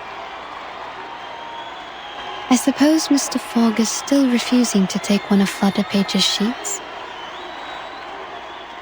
Of course he is. Arthur said he'd never run away from the smog. As Fogwalker, he has to confront it. He's stubborn, just as you said. Floor ritual competitors, please report to the 5th preparation area. I repeat, please report to the 5th preparation area. Oh, that's Ms. O'Hagan's event. Yeah. Do you think she'll show up? Miss Toothfairy, Mr. Brimley. Did you hear that? The floor ritual's about to start. But where's Miss Willow?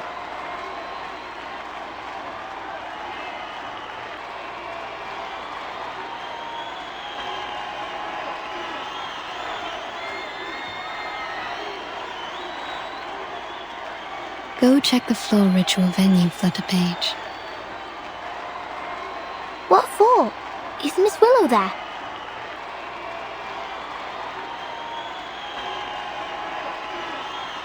She's there, isn't she? You'll have to go there to find out.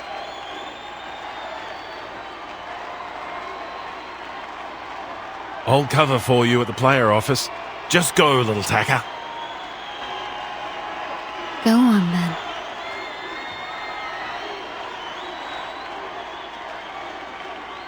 This time, I won't disappoint her. I brought her a real game. No need to climb the tower and hide away anymore. This is real.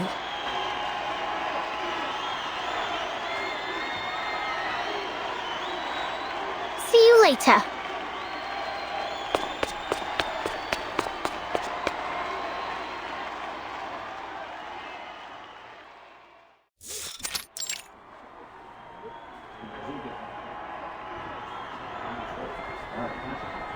Look at this place. You could find a better venue at any school in the city. These games are really something. They built it in a matter of days. You can't ask for much. Oh my! It's an honor to meet you, Miss Bartley.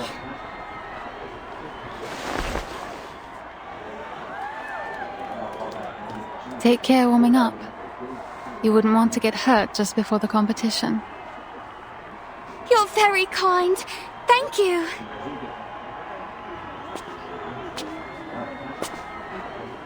Floor ritual competitors, the event will start in 1 minute.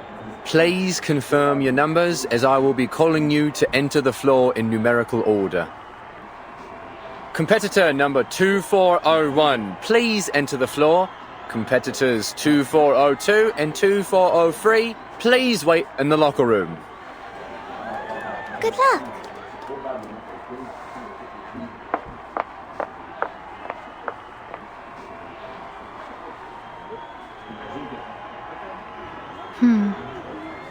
What about Charlotte?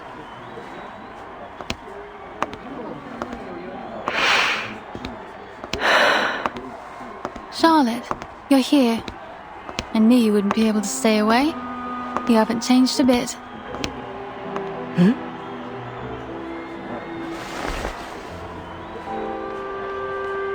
What do you want from me? What do I want? Have you forgotten about the challenge? What's your number? I don't think that's any of your concern. Or are you trying to win over the organizers with a little goody-two-shoes act? The ever-so-helpful competitor turned volunteer, Miss Bartley? Oh, I didn't know you could be so sarcastic. You better get used to it. Really? You mean we'll chat again in the future?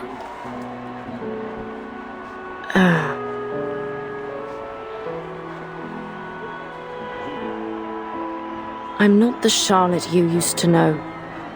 Stop trying to bond with me.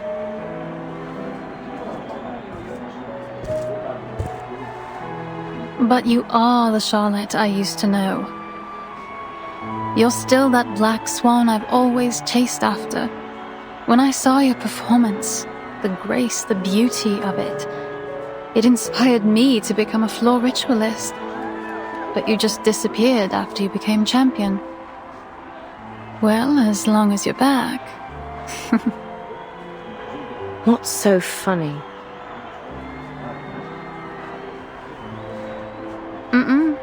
See you on the floor.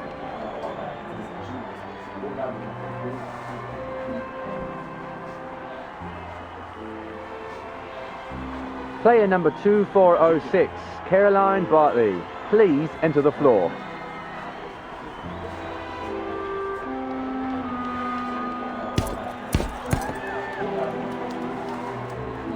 Time for me to head in too.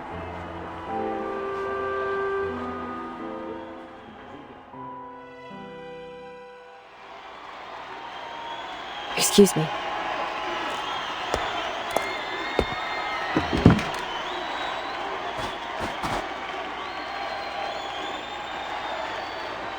Player number 2406, Caroline Bartley, whenever you're ready.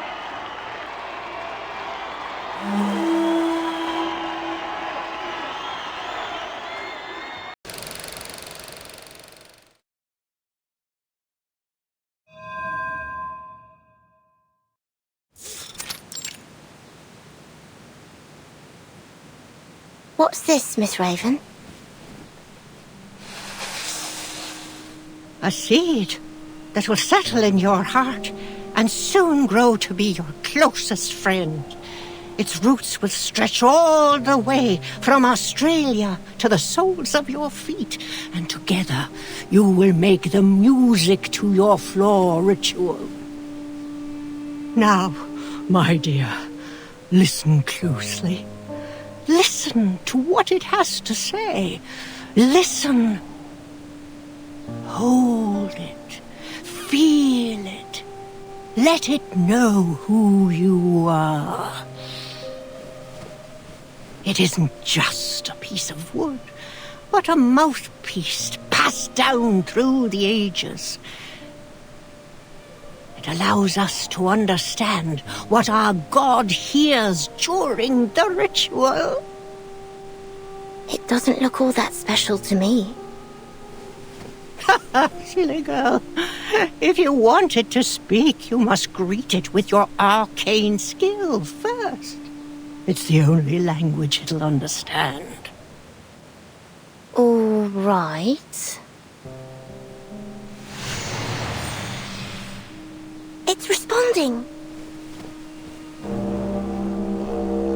Ugh, that sounds awful. That's because you greeted it awfully. I greeted it awfully? You mean the fluctuation of my arcane skill wasn't stable enough? Yes. Speak to it politely, and it'll respond with politeness.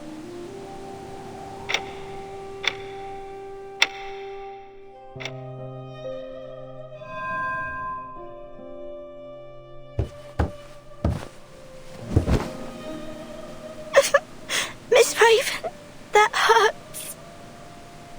The path of pilgrimage is full of thorns. It offers no shortcuts. You must make your way inch by inch. Otherwise, you'll never reach the Sanctuary of Glory, the place where all the lights gather. And you'll die a nobody.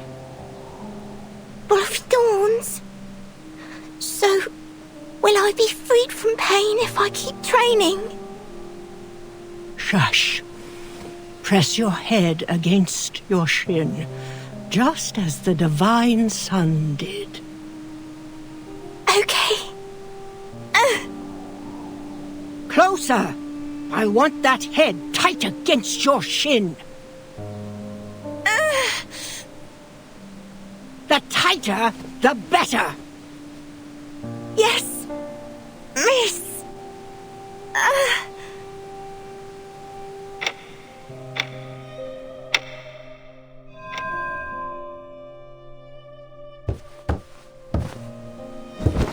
Confusion.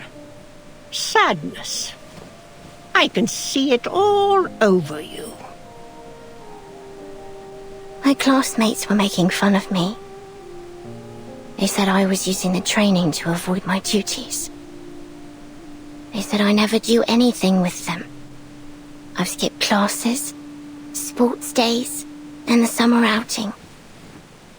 They said that all I do is train to be a clown in a show. Miss Raven? Can I take a break? Just for today? I want to spend time with my classmates. No, no. You made a promise, remember? Yes. I promised to focus on my training and never slack, no matter what. If I want to be a champion, I need to be able to beat every other floor ritualist in the world.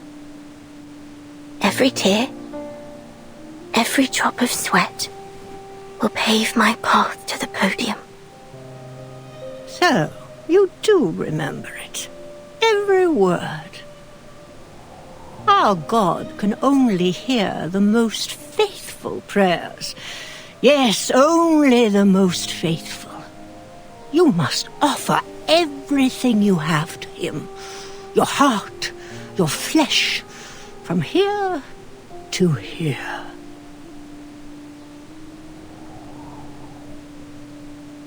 If you can't do that, you'll be surpassed and never win the attention of our God. If that happens, you'll be completely forgotten, like you never existed. Is that what you want? No. Then what are you waiting for? Begin.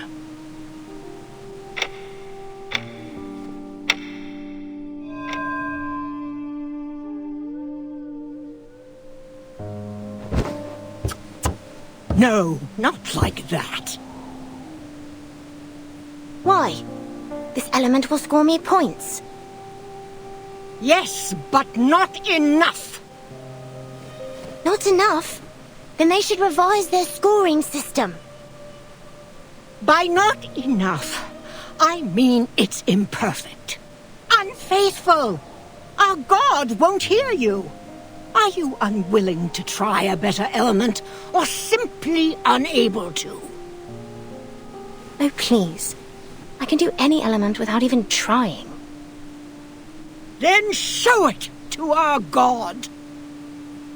I've got it. Stop nagging me.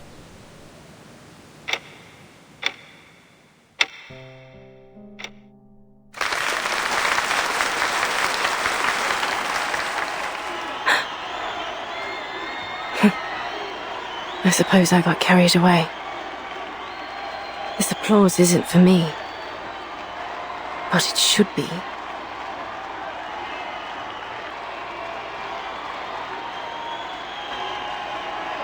What distracted me? Must have been that graceful element that Caroline finished perfectly. She had it down to the smallest detail. In that way, we were like sticklers for detail. That's why.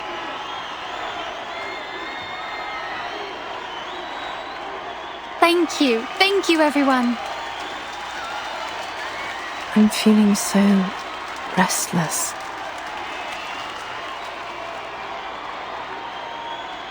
Player number 2407, Anna Smith, please enter the field.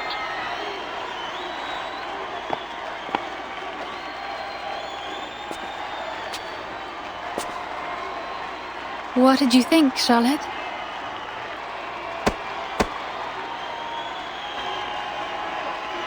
Well, you certainly haven't skimped on your training these past years. That's it?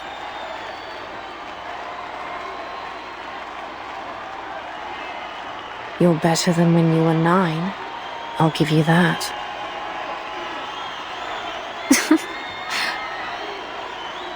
But...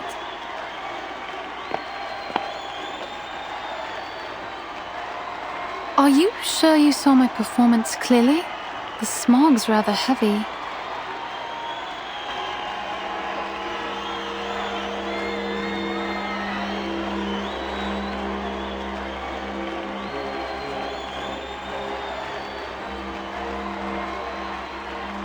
Letter page. Miss Tooth Fairy, Mr. Brimley, good timing. Just in time, eh? Well, we wouldn't want to miss Ms. Willow's performance now, would we? The lady doing her routine right now is called Anna. It should be Miss Willow next, but I can hardly see a thing. True, the smog's too heavy. Hopefully, it'll clear before Miss Willow comes out.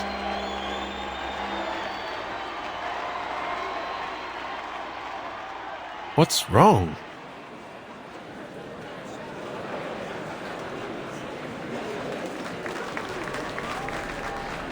Why, she's stuck. I think she's requesting a timeout. A timeout? Is she hurt?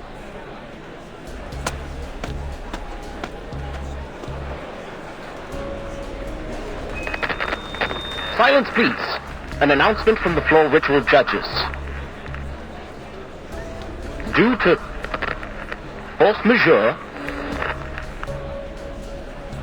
player number 2407, Anna Smith, requested suspension. After discussion, the judges have decided to suspend the game. Suspended? What about Miss Willow? Will she not get to compete?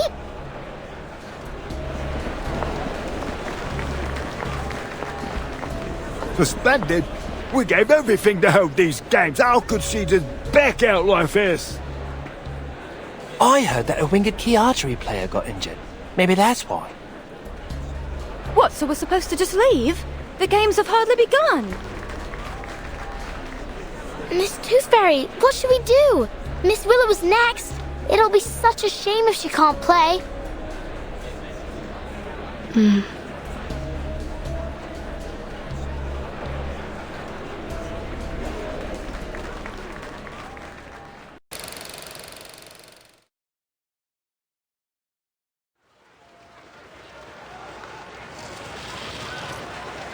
Did you hear that? The games have been suspended.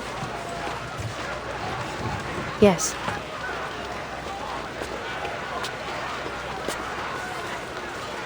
I suppose we should head home and await further notice. Maybe the games will continue once the smog clears.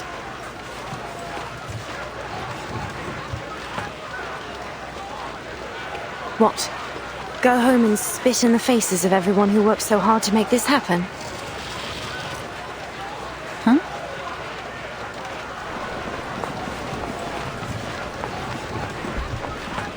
No. What do you mean, no? I won't wait any longer.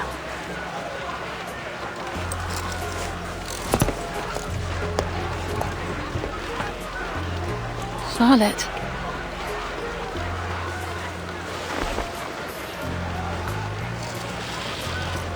Damn this bloody smog.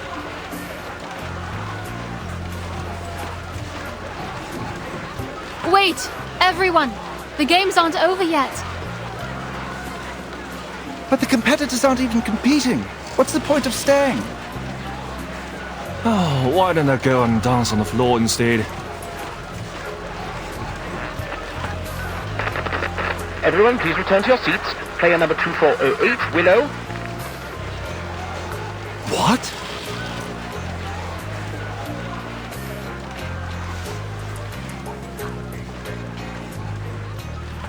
I've lived in seclusion for 10 years. Trained alone with nothing but the pain in my leg and my own arrogance.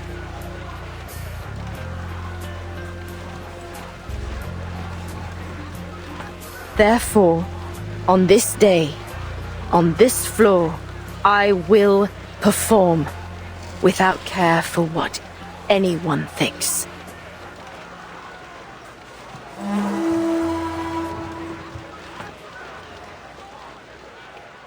Palest yellow turns to godly light.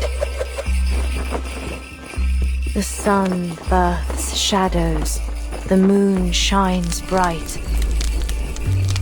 Luch, reborn from dark's embrace, I walk your path in sacred space. Life's end is death, but bones to life ascend.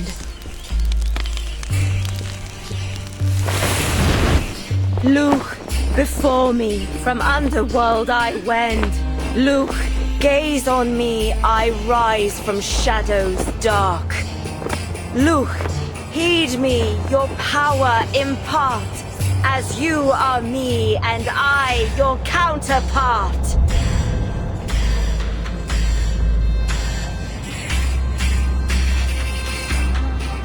The smoke is clearing! Everyone, come back! The games are on again! There's something there. There in the smoke.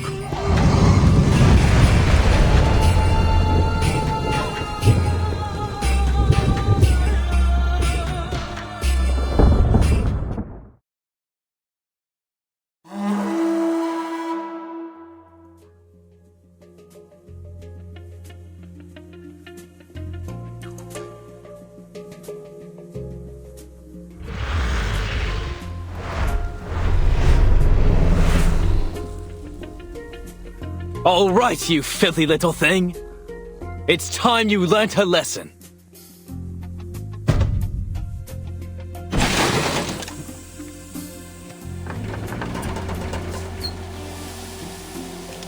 You are under arrest for the pollution of the sky, as well as 15 crimes in violation of the Public Health Act.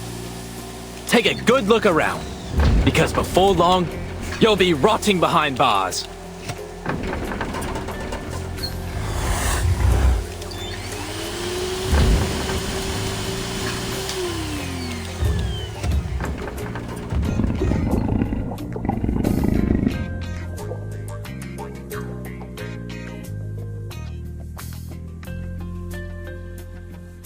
It may be broken, but it's still an air purifier.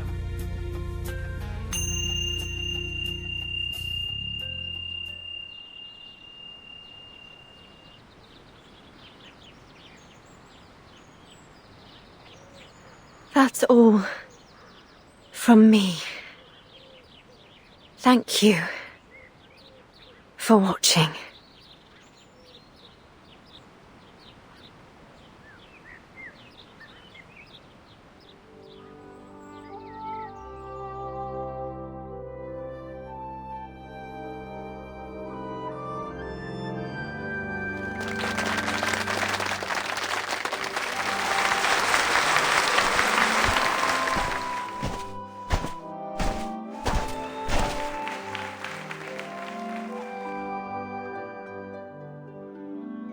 Yay!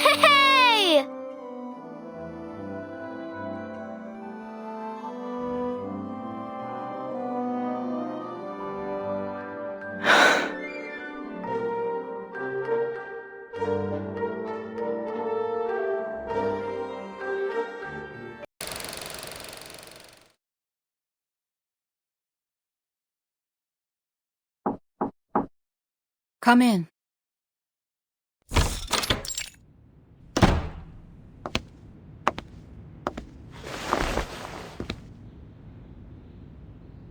Madam Z, here's the report from my mission.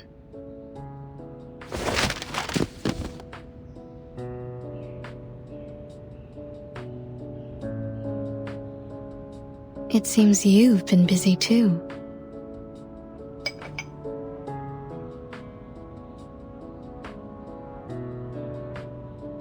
Even though we've confirmed connection between societal turbulence and the storm, there is no time to catch a breath. Once chaos breaks, it will be the end of another era. But we can't resist the inevitable. All we can do is maintain order, to postpone it as long as possible.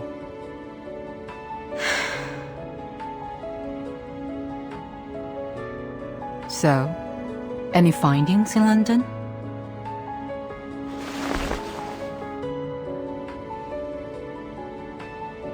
A Walpurgis tooth from the black fog, and the last baby tooth of a child.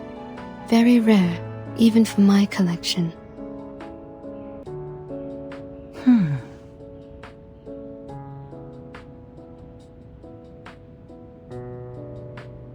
Right. Well, that's good to know.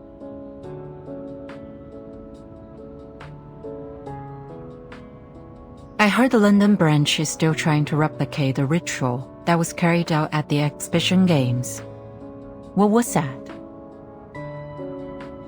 It was a coincidence, actually.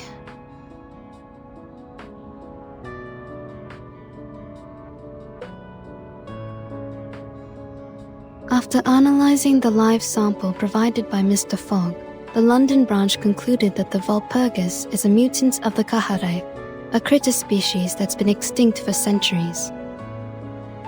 Miss Willow lent one of her heirlooms to the London branch after the games, a book that details an ancient ritual meant to worship the god of the sun. This is the ritual she performed on the floor. But when Miss Willow performed the ritual again in front of the Walpurgis, nothing happened. My guess is that, since the Kaharaith disappeared, the ritual fell out of use and became fragmented over the years. Her version of it is probably incomplete. The conditions must have happened to align at that moment to allow the ritual to work. It could have been any combination of things. Miss Willow's dancing, the music from the didgeridoo, the fire from the torch, the magnetic fields around the stadium. Or perhaps it was all of them. The ritual also happened to have the power to capture the Walpurgis, which put an end to the heavy smog in London.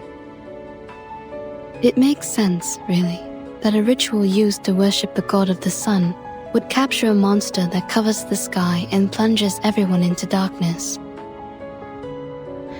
In conclusion, the ritual's success was a near unrepeatable coincidence. An endangered critter and a long-forgotten ritual. I guess that's why humans are always sifting through their past. There's always wisdom to be found in history. It's gone bitter. I should have finished it earlier.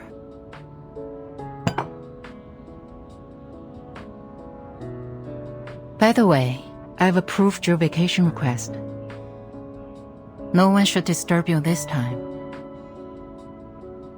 Thank you. Have a good day.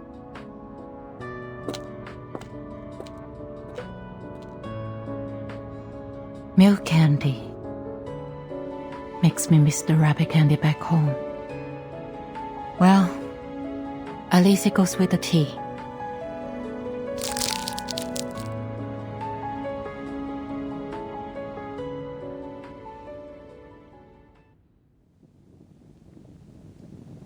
Miss Willow! I got it!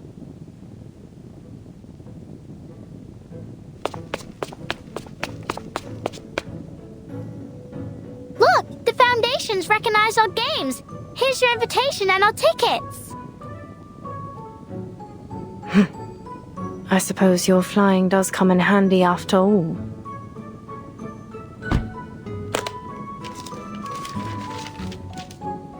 Are you done packing?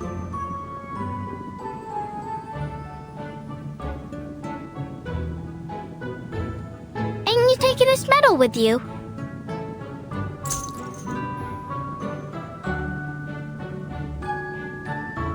No. This is proof enough.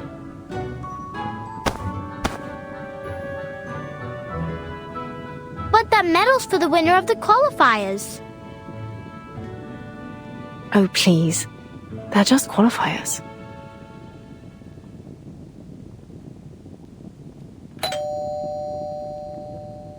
Who's that, I wonder?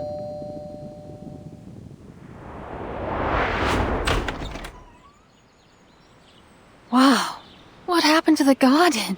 It's beautiful. Ms. Willow's put a lot of care into it ever since she won first place in the qualifiers. Ah, Charlotte, ever predictable.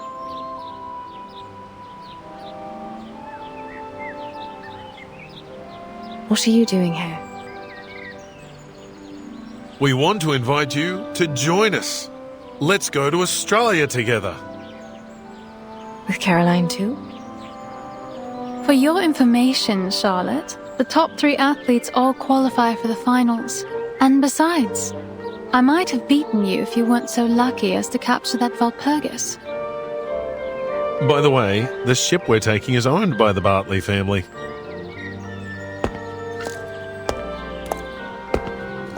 What?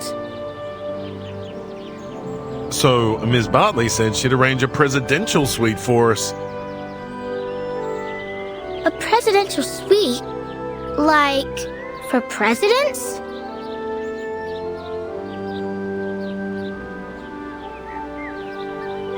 It seems we'll be spending quite some time together in the coming weeks.